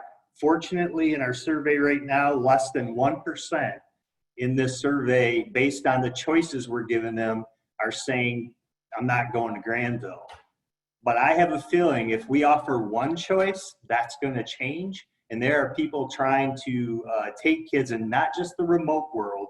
There are people that are operating schools that are, you know, they're more than happy. If you watch TV 13 on Saturday, you'd see one school district in this local area that said they're more than happy to take kids for in-person learning. So, you know, it is out there. We don't want other people's kids, and we don't want our kids going anywhere else because we have, you know, we want them right here where they belong. That isn't the primary factor in all this, but you do have to weigh it because if kids leave, money leaves. And where's our money tied to? Our greatest resource, our staff. So that's another way that we could be hit hard by something like this should we choose the wrong thing during this time. All right, thought it would be good just to have some discussion again. As mentioned, we did meet with staff today, had some great questions, great question and answer time. John facilitated that, did a great job. We had Scott on with teaching and learning. Angie was on, and we had Heather on at times as well. The day went really fast, I gotta say that, because we were so involved in the discussion. So that, you know, that was a good thing. I've been answering questions from parents all week. Mainly parents looking at the remote world. They're not sure, you know, how does band work in a remote world? You know, how does my kid still get this class, that class? Does my kid still get to participate in extracurricular activities? Should we have them? Many of those types of questions. If I choose one way. I'm hearing some schools are saying if you choose remote, you're that way for the semester or the entire year. Is that how you're doing it? So I can shed some light on a few of those things if you'd like. And then I just wanted to open it up to you to see if you had any questions or answers, because we need answers too, in regards to the things that we're talking about, the things that were in the plan release Friday, or any clarifications you need. And then we'll have John also talk about that continuity of learning plan a little bit, just to set the stage for what you would be approving. Again, you're not approving just phase 4. You are approving every phase that there could be. That's how the plan is written, and that's what they require you to do for our district, and each district has to do that. So, Roger? Yes. Bob somehow, and I know Bob will have some questions, ended up in our participants. So if we could, Walt could work on getting him back into as a panelist. You with me? Okay. Yeah, that I'm sure Walter, are you on it? Okay, Bob, we got you. Thank you. You're welcome. All right. I'm going to tell you, I'm frustrated this evening. Yeah. Thanks, Walt. Yeah, and you know what? We want to remind everybody, I think that this is definitely not the way any of us would like a meeting. And so it is hard. And it's even hard to watch, for public comments. And I feel like I'm such a person that wants to connect with people live that it's really difficult. And then seeing the plans for the middle school is so confusing when you're watching it on a screen like this. So anyway, go for it, Roger. The discussion, I know you were looking for anybody who might have any questions. You bet. So anyway, just want to touch on a few things. The main thing that comes up from parents, it's usually the very first question that I'm getting is that, hey, would I have the ability to switch back? The answer to that is, they can't just jump back and forth. They would have to, let's say they're in the remote world, want to look at going in person. There's a process. They would notify us, request that. We would have a discussion with them. We would look at our current, in that schedule that child would have, what is the spacing? Because we don't want to harm the spacing integrity to have another kid come back. And if the answer is that it does, then we would look at some alternative solutions for in-person, or we might have to, the timeline might be much later until a time where we're able to do that, or we're in a different phase, should that happen, like a phase 6 where people would be back. So so that's basically, like I said, I think the number one question that I'm getting. And also, what does band look like? Do you have band? Do you have, what would we do with art? Just a variety of things there, but it's mainly people just they're asking about the remote world. We have some asking about the in-person, and some are wondering, what did you figure out for lunch? How are kids going to move through hallways? And those are all details that we're currently working on. The challenge is, unless you have a pretty good idea of who's in the in-person world and who's in the remote world, it's very hard to plan your structure. For example, I can say, I could be in Holly's class and go, the typical number of kids I have is this, or, I'm expecting this many less. But until I really know how many kids in person we're dealing with and how many spaces we could educate kids in, it's very hard to really get a zoomed in look, if you will, pardon the pun, since Bob's having a hard time with Zoom, but a zoomed in look at what does that classroom look like as far as the number of kids in that spot. So, and Wednesdays, the end of Wednesday, I believe 5 o'clock's the deadline. And, I'm meeting with parents tomorrow. I know some people will have questions, and I believe after that they'll make their choice. But we'll have a pretty good idea end of the day Wednesday, and we'll be able to really start looking at structures as we move forward on Thursday, Friday, and the following week, early in the week. So, Roger, I assume there'll be some parents who don't reply. What will happen if they don't reply? well, what we've said thus far is, it's the only way we can assign you your kid a teacher. It's the only way we can create a class schedule for you. So if that isn't enough, then we'll do one last reminder or sweep. And then I think we're going to have to plan until we hear differently. We're going to have to plan assuming that they're in person. And I say that because then in person would be very safe if we're using that number. I know Holland's a model that's doing that same thing, just because they want to make sure they're planning for spacing and everything is the most kids that possibly could be during that time, while we're trying to find out from those parents who haven't responded which choice they're going to make. And we could, if they go to remote, we could move them accordingly to the remote world and take those off our numbers. But we're getting to a point we are going to have to start looking at that. I do believe most will be done by Wednesday. I know tomorrow being the meeting, a lot of people are holding out just to make sure the choice they think they want, that the questions are answered, and then they'll make their choice. I've heard that from several people.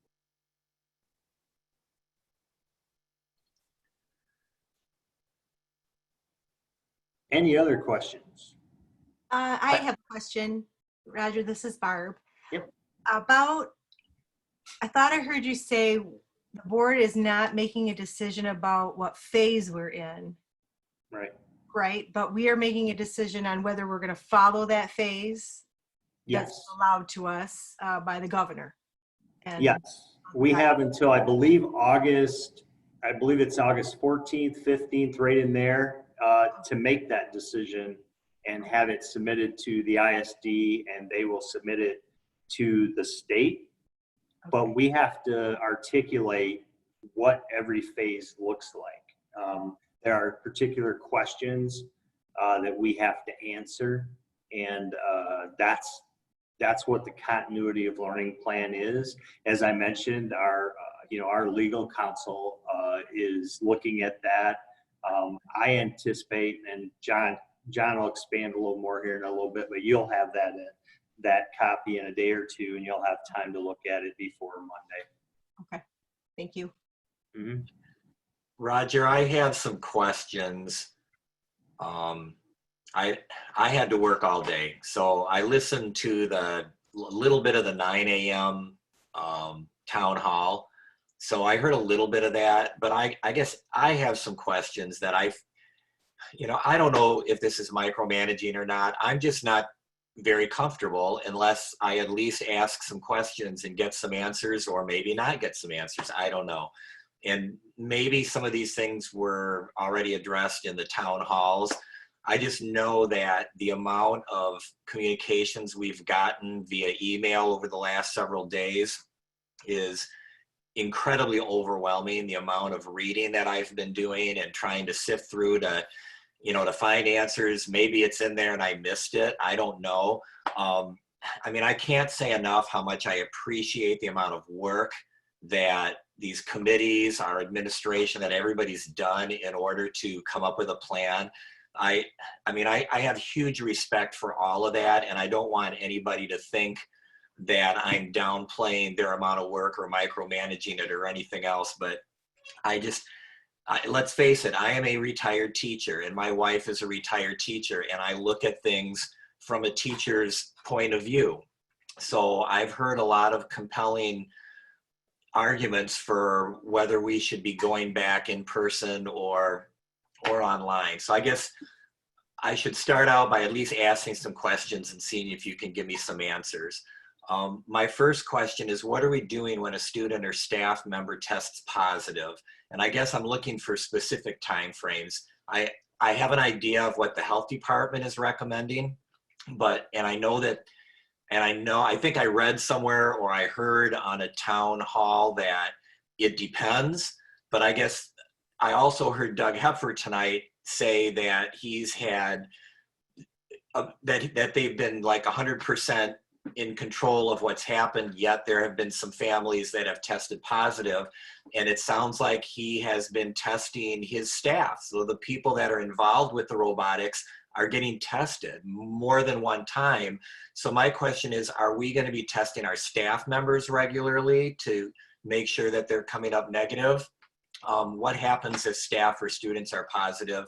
And just give me the scenario if you can. Sure. Well, I'm gonna ask that John come on, because John has met with that committee, and I don't want to speak for that committee. I will speak for the back to school roadmap. It does not have us testing staff. It does not have us testing kids. In regards to the health department, and when kids, when a person test positive or what have you, I'll let John go ahead and explain some of that as written in the roadmap and from the committee. Yeah, so we definitely are going to collaborate with the Kent County Health Department anytime that we have a positive test. The question that they'll begin to ask us is, how long has it been since that student was in contact with other students? So they're going to look back for the past 48 hours. How many people have they been in contact with for more than 15 minutes at less than 6 feet? So when I say that it depends, in some cases it depends on when the student's positive tests and symptoms begin. If their symptoms begin and their positive test is on a Sunday, we're going to report that to the Kent County Health Department, and they're going to give us some recommendations about what do they think we should do with our students and staff. If it happens on a Wednesday, that's likely to be different. The other pieces that they're going to be asking of us is, what are the additional safety protocols that are in place?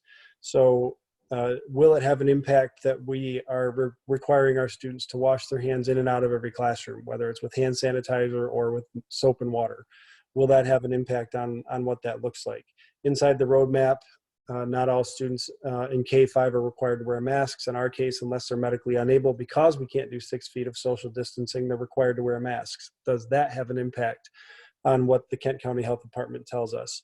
We've had 3 cases during the course of the summer where we had employees who have lived with somebody who tested positive, not an employee who tested positive. And in all 3 cases, in our communication with the health department, after we told them all of the places that the staff member had been and what all the safety protocols were, they said that the exposure in those cases was no greater than going to the grocery store. And so what we need to do is we need to let the epidemiologists, the folks that track the pandemic, the folks that understand the contact tracing piece of it, guide our thinking in that place. And so we're definitely going to be leaning on them. If you have a student who definitively tests positive, well, we know they're going to be out for a minimum of 10 days because they're going to have to isolate. What that means for the rest of the class is up in the air, again, based on how long were they potentially in the building and exposing other students. Does that answer it, Bob? Yeah, it sort of answers it. I guess, yeah, it answers it for now.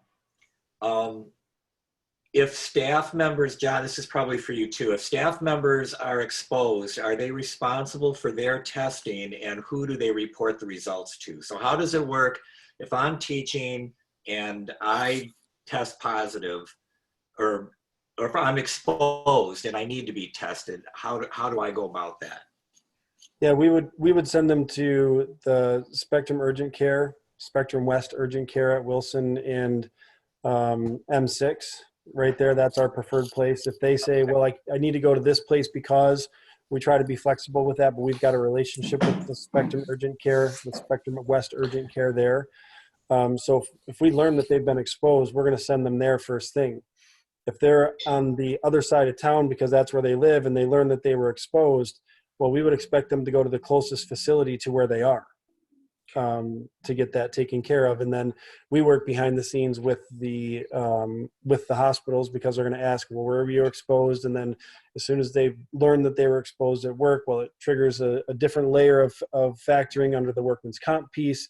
There are all different layers of leave that are available to staff, depending on whether they themselves are ill or diagnosed with COVID, whether they live with someone who's diagnosed with COVID, or whether they have their child's school is closed down because of COVID. Okay. School or childcare. So there are all kinds of leave that are already built in and embedded in what's available to them. But that would be the first part of that trigger, Bob. Okay. So these are scenario questions. Where are students while teachers are cleaning in between classes? I know that I've seen somewhere that the teachers are going to be cleaning desks and chairs and that kind of thing. And I'm even going to tie in with that, because I was a band director. My classes were 75 kids. So if I'm cleaning chairs and music stands after every kid has their hands all over them, I mean, there's no way that I can clean all those chairs and stands. It's going to take me a half an hour. So how does that work? Yeah, so what we're currently working on, and I gathered this from our attorney on Friday, so we started working on gathering additional information today, is if we have a cleaning solution that meets the disinfecting criteria and does not require gloves, then we can have, especially students at our older levels, assist us with cleaning, sorry. So they could go through and they could, the teacher could spray the space, students could wipe those off before they leave. And granted, that takes a couple of minutes, maybe at the end of a class or at the beginning of a class, but it helps to expedite that process a little bit. Now, if we can't do that, then we're going to have to work with our buildings. We might have to look at adjusted schedule times. We might have to look at a multitude of things to try to help expedite that process. So, I don't have a great answer for that, because each building, and I think each scenario and situation are different. In terms of a music room, depending on all of the things that are shared items that students are going to be using, if we have to make sure that those are cleaned and disinfected, they're likely going to need some help. And how do we provide them with assistance in order to be able to do that? Those are all the things that under the minutia with each one of the buildings we've got to try to work through, because each building is slightly different in that way. But as far as like music classes, and assuming that they're going to do something in their classes, I mean, that's something I hope there's a plan for it in the next couple of weeks. I mean, if kids are doing it, I guess that's definitely a possibility if they have little spray bottles or something. But I know the reality of it, and I know that all the years that I taught at the middle school, we tried to be out in the hallways to avoid kids poking at each other, getting in fights and all that kind of stuff. So now we have teachers that are busy cleaning in between and scrambling to get it done before the next class comes in. So now, we're sacrificing one safety for another safety, I guess, is what I am seeing and hearing. And that concerns me. I'm going to kind of go all over the place here. So another question I have, and I raised this once before, I think, power school training. I know that we were making that transition and we were in that process when COVID hit and school closed down. I guess I'm curious where our status is on power school training, if teachers are more comfortable with it now and ready to use it. And I question if we have enough tech support for a combination of if we have to do virtual learning and power school training at the same time. Has there been any talk about Chris and Jason being full-time techies? Is it even a possibility? Are we ramping that up at all? Wow, a lot of questions there in one. Sorry. Thanks, Bob. Sorry. So power school training, we've had some. We need more. We have some that people could do anytime, anywhere. We do have another PD day scheduled for August 20th, and we believe part of that time we'll have some additional power school time. But there's some out there. Anytime, anywhere, people can do it. They've already had some previous training. Some people will need more. Some people, probably are fine and they'll say on that PD day they don't they don't need it. As mentioned before, going from Infinite Campus to Power School, is it a change? You bet it is changing. Is it a great time to have that change? No, it isn't. But it's still going, that analogy, it's still going from I don't know what your best model is, but it's going from a Ford to a Chevy, not from, a horse and buggy to a car. So there are a lot of similarities. There are things that you do you learn it by doing it too, is going to be part of it. But a lot of the concepts are very similar. So yes, there are opportunities for Power School training now. There have been in the past, and there will be in the future. Okay. What was the other part? I'm sorry, Bob. I think you got it all, actually. All right. It had to do with, upping the technology support. Oh. Yeah, because of that, and because of our potential virtual. We are having that conversation. We are trying to figure out what would work best. Our guys are doing an amazing job, Jason and Chris. Yeah. And any way we can get additional support from them is a huge bonus. So we are looking at options and to see what might be possible. We don't have a lot of money.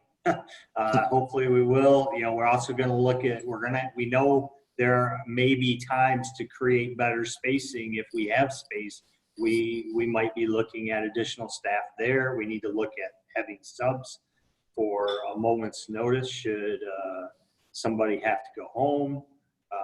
So a variety of things to look at, but that is something we've had conversation about, Bob. Okay. This is my last one, because I know I'm taking up a lot of time here. Diane and I were just having this conversation the other day because we were both teachers and we both had our son in school. And I don't know if this is a question or just a concern. I hope that we have some sort of solution. Teachers don't get the same back to school choice that our parents are getting. And what I mean by that is when Diane and I were teaching, we needed to be teaching. We couldn't be home to supervise Brian's online learning if we wanted to be. And we heard tonight from two teachers who have spouses that are also teaching. So I'm concerned for those teachers that feel that intense responsibility to be in the classroom, knowing that they have their own children, that they feel they're being forced to put in school where they might have otherwise had them at home. Are we doing anything? I suppose they would have to request it, but are there options for teachers, our spouses that are both teaching in Grandville that have kids of their own to be concerned with? Are there options for them?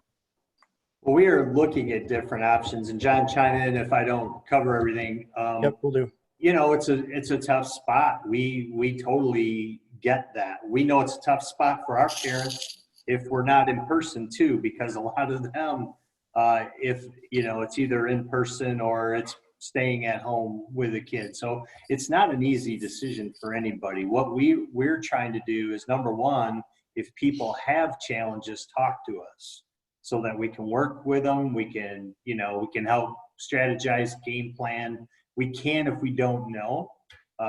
So talking to us is important. We also, are trying to look at some options, in the remote world, if and when we're in a remote world, because I do believe we will be, sometime, if not beginning of school. I would imagine somewhere along the line, this isn't going away overnight, and we're probably going to have to jump to a remote world.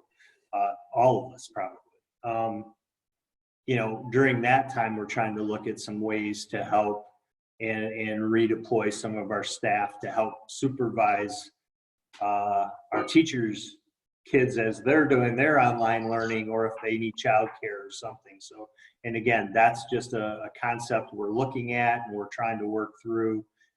Should we be in a remote world eventually, that would just be some peace of mind for them as they're trying to teach, peace of mind that other people would also be supervising and there to help their students. So obviously just trying to do that as a kind, we get it type of thing to help them out. But that's something, again, for the remote world we're looking at and trying to come up with, many ideas. We've had a lot of people involved in the discussions, the scenarios. We continue to talk with our association on things and look at different options and strategies. And, people have been great. And just like tonight, it'd be very easy to get irritated on some things when people don't have all the information. But if they don't have all the information, how else are they supposed to think? So I totally respect and opinions. I mean, I get people, like I said, call me and say, like, heck, my kid's wearing a mask, you can't make them, and so on. And we've got to have that discussion, and we have to be very clear about what the expectation is. But we'll work through it. We'll work through it together. And I think, again, it goes back to the bigger picture. Goes back to, if we're not able to be in person, then we should be in phase 3. And if the governor believes we shouldn't be in school, and that the plan that was developed by that group of people, that is their plan, isn't the plan we should follow, then to me, that's a decision she'll have to make. But it's also a place, if people aren't happy, they need to talk to them, because we did not create the plan and we did not put us in phase 4. So it doesn't put a lot of pressure on us. Yep, sure does. And we're trying to do the best thing we can to follow what phase 4 has in it and the opportunities that phase 4 presents. Thank you. Hey, Raj and John, just a couple of comments.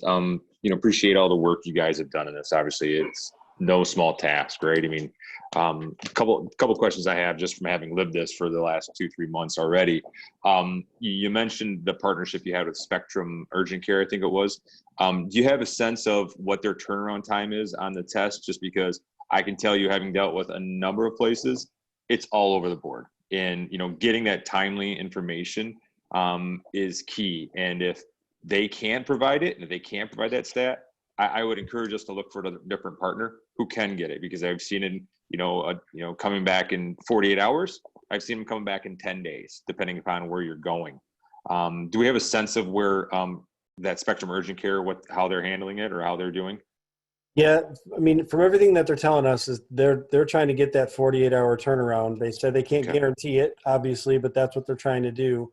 Particularly helpful that because it's Spectrum Health and it's a bigger group, it's a bigger hospital, a bigger company. Their turnaround, they said, tends to be quicker. But I can't say for sure that we're going to get it that quickly every time. That's the intent, though. Yeah. Okay. Second item on that, I can tell you, and I think it was witnessed a little bit by some of the comments we had at the beginning of the meeting, is no matter how much you communicate the plan, you got to communicate it more. And we've got a good plan. I know we do. Like I said, I have confidence in you guys. But even when you think you've communicated the plan enough, all of a sudden you're going to have a whole bunch of people that go, "Well, I don't understand. What are we doing for this?" When you think you've communicated enough, I just encourage us to find 5 more ways to communicate it to everybody, because there'll be plenty of folks that didn't quite get it the first time around, or the second or third or fourth time around. Like I said, I'm talking through experience of having to deal with my OSHA on certain things. So it is what it is, and it's just something, like I said, especially with how contentious this can be, something just to note. And third item, shoot, now I forgot it. I think those are the main ones. So appreciate everything you guys are doing.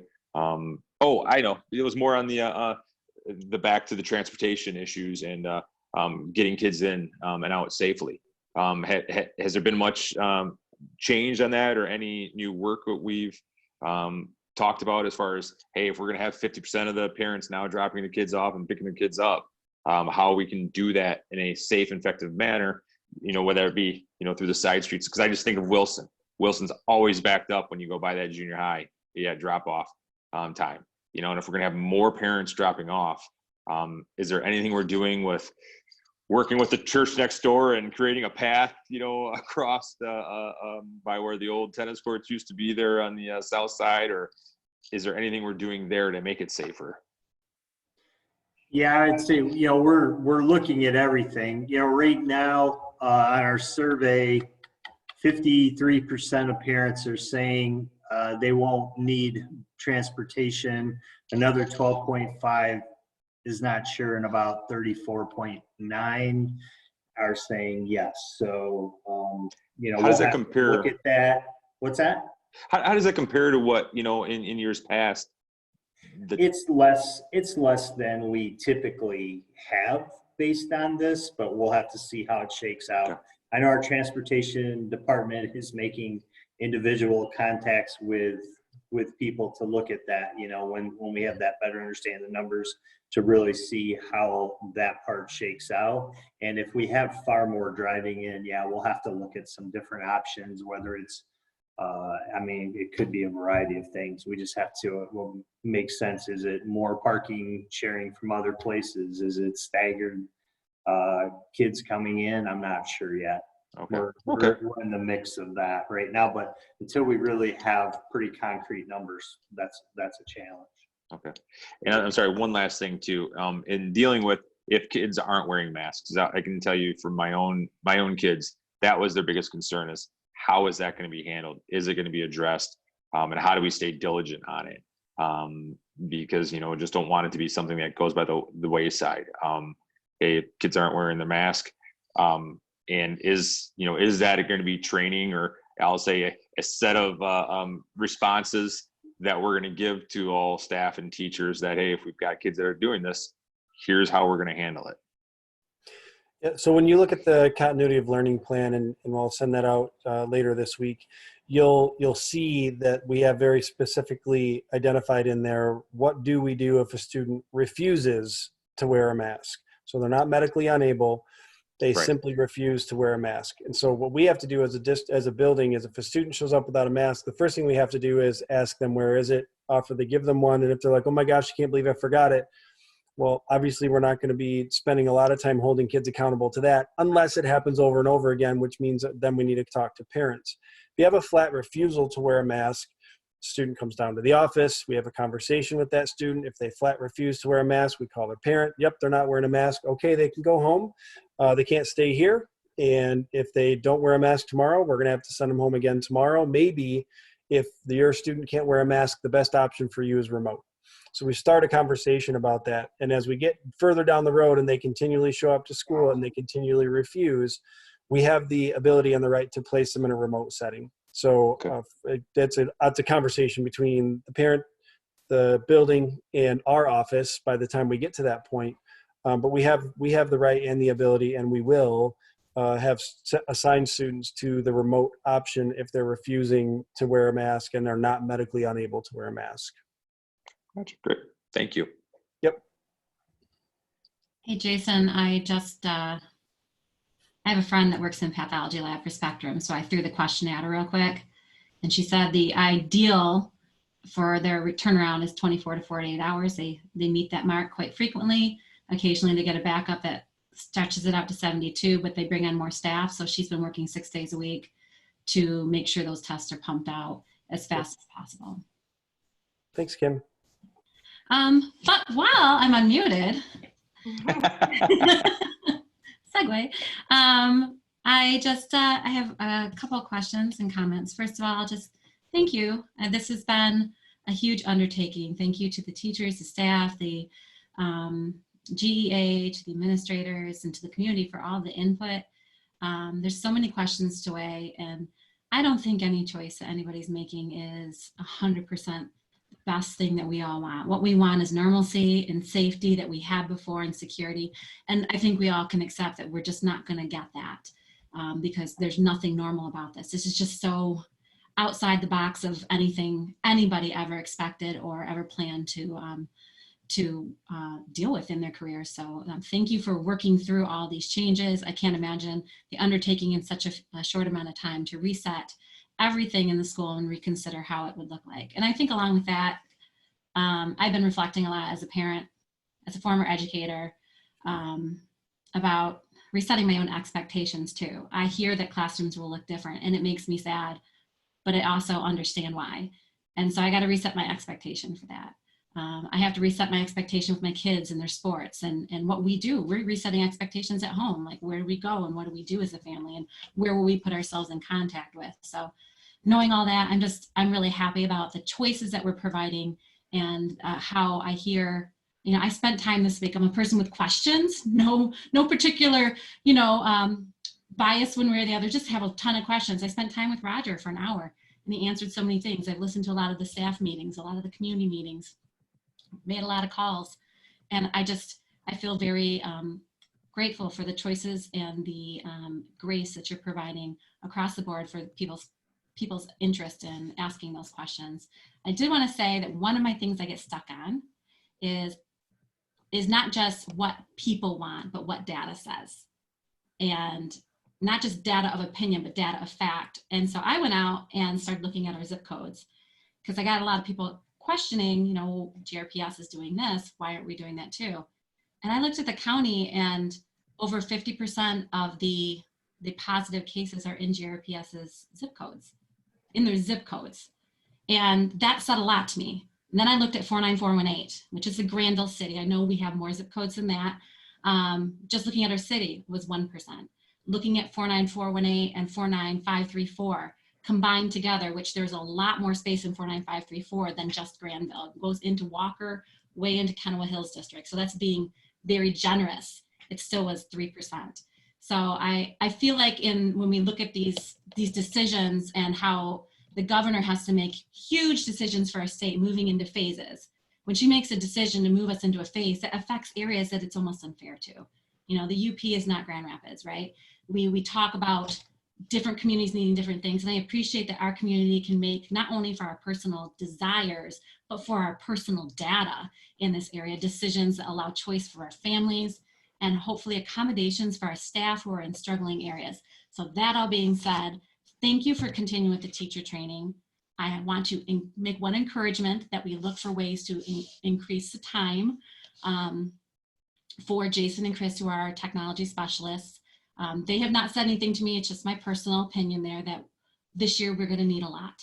We're going in and out. We need a lot of support.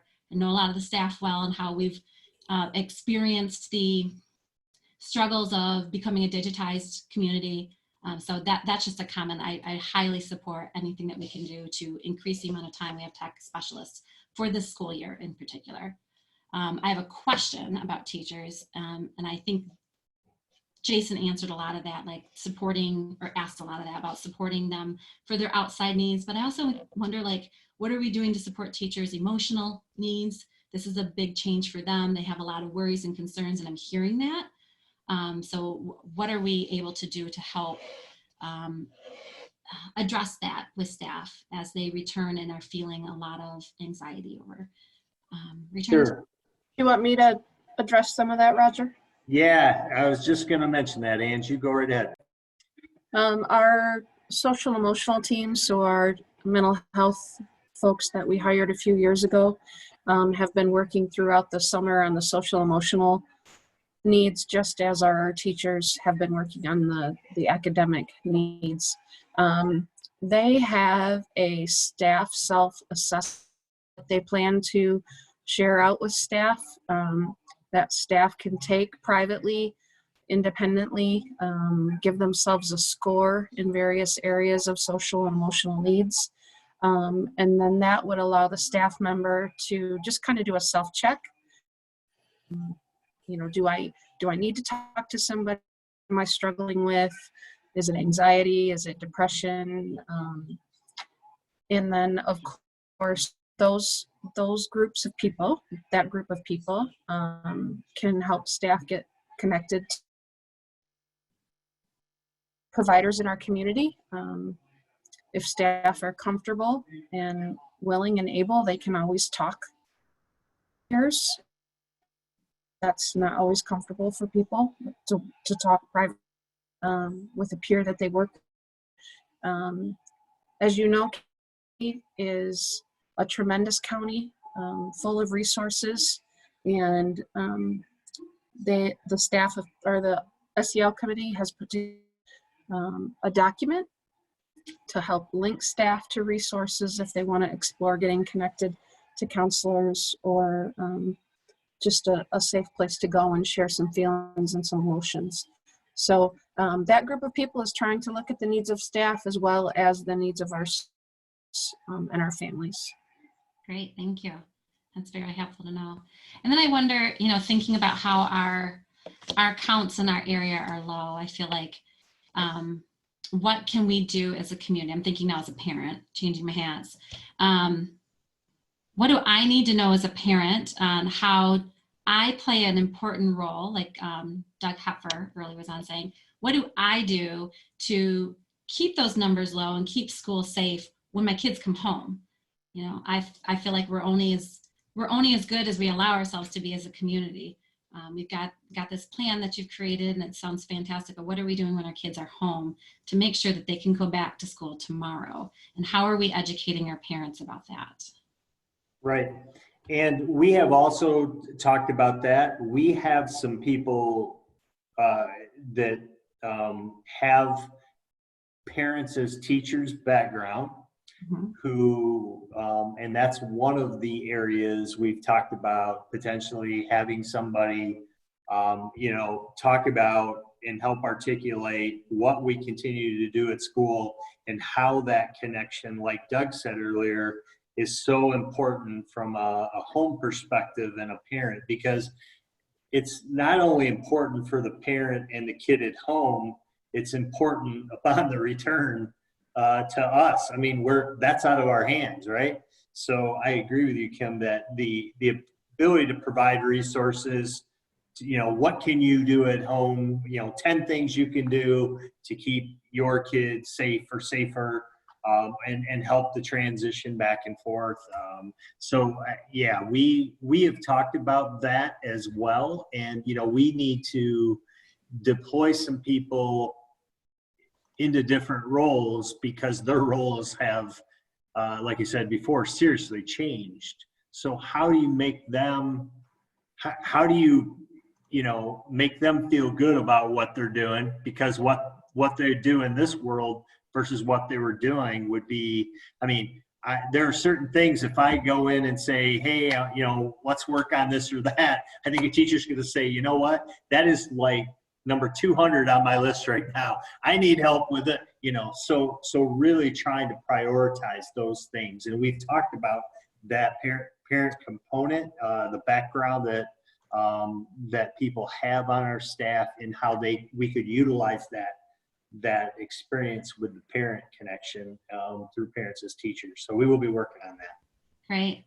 And I don't know if you noticed, I have a theme here, concerned about teacher learning, parent learning, and because we're in the business of learning, and our most important consumer is a student, I'm curious about student learning. I'm not asking about academic learning, because I know you guys have that on lock, but I'm wondering about when they come back and they need training for new procedures, but also the social emotional part. I've seen some of the stuff, but I think it's worth asking, since we have so many guests today, about how we're going to approach the reentry of students into a building with new procedures, and also like a 6-month gap in, strong social connections with other kids, and how that looks when they walk in the door, and all the emotional load they're taking too along with that. I can imagine that might make the first few days different. Right. And I'll have Angie talk about the social emotional side and what they've been discussing with that part. But as far as procedures go, I'll be honest, there are some people that are remote the first 2 weeks of school because they want to practice remote learning for those 2 weeks. And then they're planning on coming back to in-person learning, knowing that they might have a time where they are remote and they've practiced it. Mm-hmm. What we've said is those first 2 weeks, are, I mean, what, you know, especially the in-person, you have, how does school work?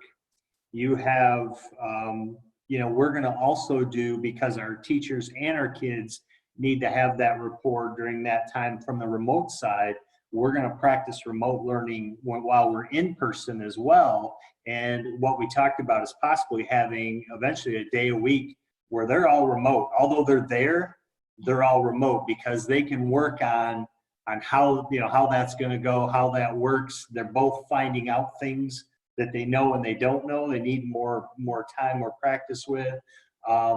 And a good thing about that is if we should have to say we're on a Friday and, you know, we got to jump to remote learning that next week. My hunch is, although we'll communicate things, the parent's going to go, oh gosh, now what needs to happen? What do you need to do? If the kid has had practice in person with the teacher, the dialogue, we've retaught things, you know, the chances of that kid going, you know what, I got this. We do this in school. We're good. And they'll feel more confident about it. And our teachers will feel more confident about it. So that's a big part of it. The social emotional side, Angie, you want to talk a little bit about dialogue and how we're integrating things into our lessons of what we're doing? Yeah, so again, the social emotional team has been working on some lesson development. They have a weekly topic planned out for at least the first full month of school, and obviously they'll continue to do that. The topics are general enough that teachers can incorporate them right into the daily lessons of anything else that they're teaching and learning. It's not like a standalone lesson necessarily, but something that's incorporated into the day just as part of class. The other thing that we've also encouraged our teachers and administrators and everybody that we've kind of talked to think about is the importance of starting the day with a class meeting or a circle, almost like the restorative practice concept, where you just take time to get students into that non-threatening circle atmosphere. You pick a topic, you share in some conversation, some team building, give kids a place where it's safe and they're not afraid of risk and there's no expectations for any academic learning. And you build that rapport, that group of kids, because it has been an extended period of time where they've been away from the learning environment. We don't know what they've seen, what their social interactions have been, how much emotional support they've had. We don't know anything about that, so we need to work on getting that connection made with them again. So the social emotional team is working to kind of help organize that. Building principals obviously can help us organize that. And then anytime we talk to teachers, we emphasize the importance of relationships. And I can say just from the special ed side of things, I think the special ed staff will tell you that they've often heard me say that if you have a cracked vessel, it doesn't matter how much water you pour into it. It's not going to hold the water. And that's what we are as people. And if your vessel is broken, if you're damaged and you need to have your cracks repaired first, we have to do that first before we can expect that vessel to hold anything to push into it. And so that's just kind of the message that we're trying to deliver. Yes, academics are important, but in this entire time of COVID since March, we have emphasized the important relationships that we make with people, the time that we take for people, the time that we give to families, the outreach that we give to kids, and that work continues. Thank you. Hey, Raj, I just got a quick comment. I'm sorry, Kim, were you all set? I'm good. Thank you. Okay. Yeah, thanks. So I just got a quick comment, I'll keep it very brief. We've talked a lot tonight about kind of looking forward. And I want to just change the perspective a little bit from to the perspective of a teacher that's already been in the classroom. So my wife has already been in the classroom and did kindergarten screening. So she had 20 plus kids, parents in and out of her classroom. So a little bit from that experience is that the anticipation of going back into that classroom with all of those unknowns, and no matter how much preparation we do on our end, there's going to be things that are only going to work with on-the-job training and on-the-job experience and as things move forward. So her comment to me was that the anticipation of going into the classroom and all those unknowns was much worse than actually getting in that classroom. So when she got in that classroom, there were things that she had questions about. And as she moved forward throughout that day and throughout that kindergarten screening and dealing with those kids and the masks and the parents, it got more and more comfortable and more of a routine, and they were able to figure that out. I have every confidence in the world with our teachers, with our students, and with our parents. Grocery workers have figured it out. Fast food workers have figured it out. All of our essential staff have figured it out. And I really believe that our teachers, our students, and our community will figure this out. Like I say, we've looked a lot looking forward in the perspective of somebody that's already been there and has been in the classroom and done it. Once you get in, I really believe that our teachers, students, administration will figure this out. So that's my only comment. Thank you. Thank you. You know, real quick, nice summation, Chris. Because the issue is fear, anxiety. I mean, Christy knows this better than anybody, I think. You know, you need to move forward. You got to take that first step. Somehow you got to take a leap of faith in some instances where there's concern and trepidation. Internal fortitude will get you past it. So, you know, everybody needs to get back to life. Everybody's opening up or trying to. This is the next logical step for the kids to get their lives back together. So, you know, I think you guys have presented an extensive amount of information in an area that no one ever knew. And I know we're repeating what we said 2 weeks ago, but, you know, from my estimation, you guys are rocking it better than I could even imagine. So thank you for that.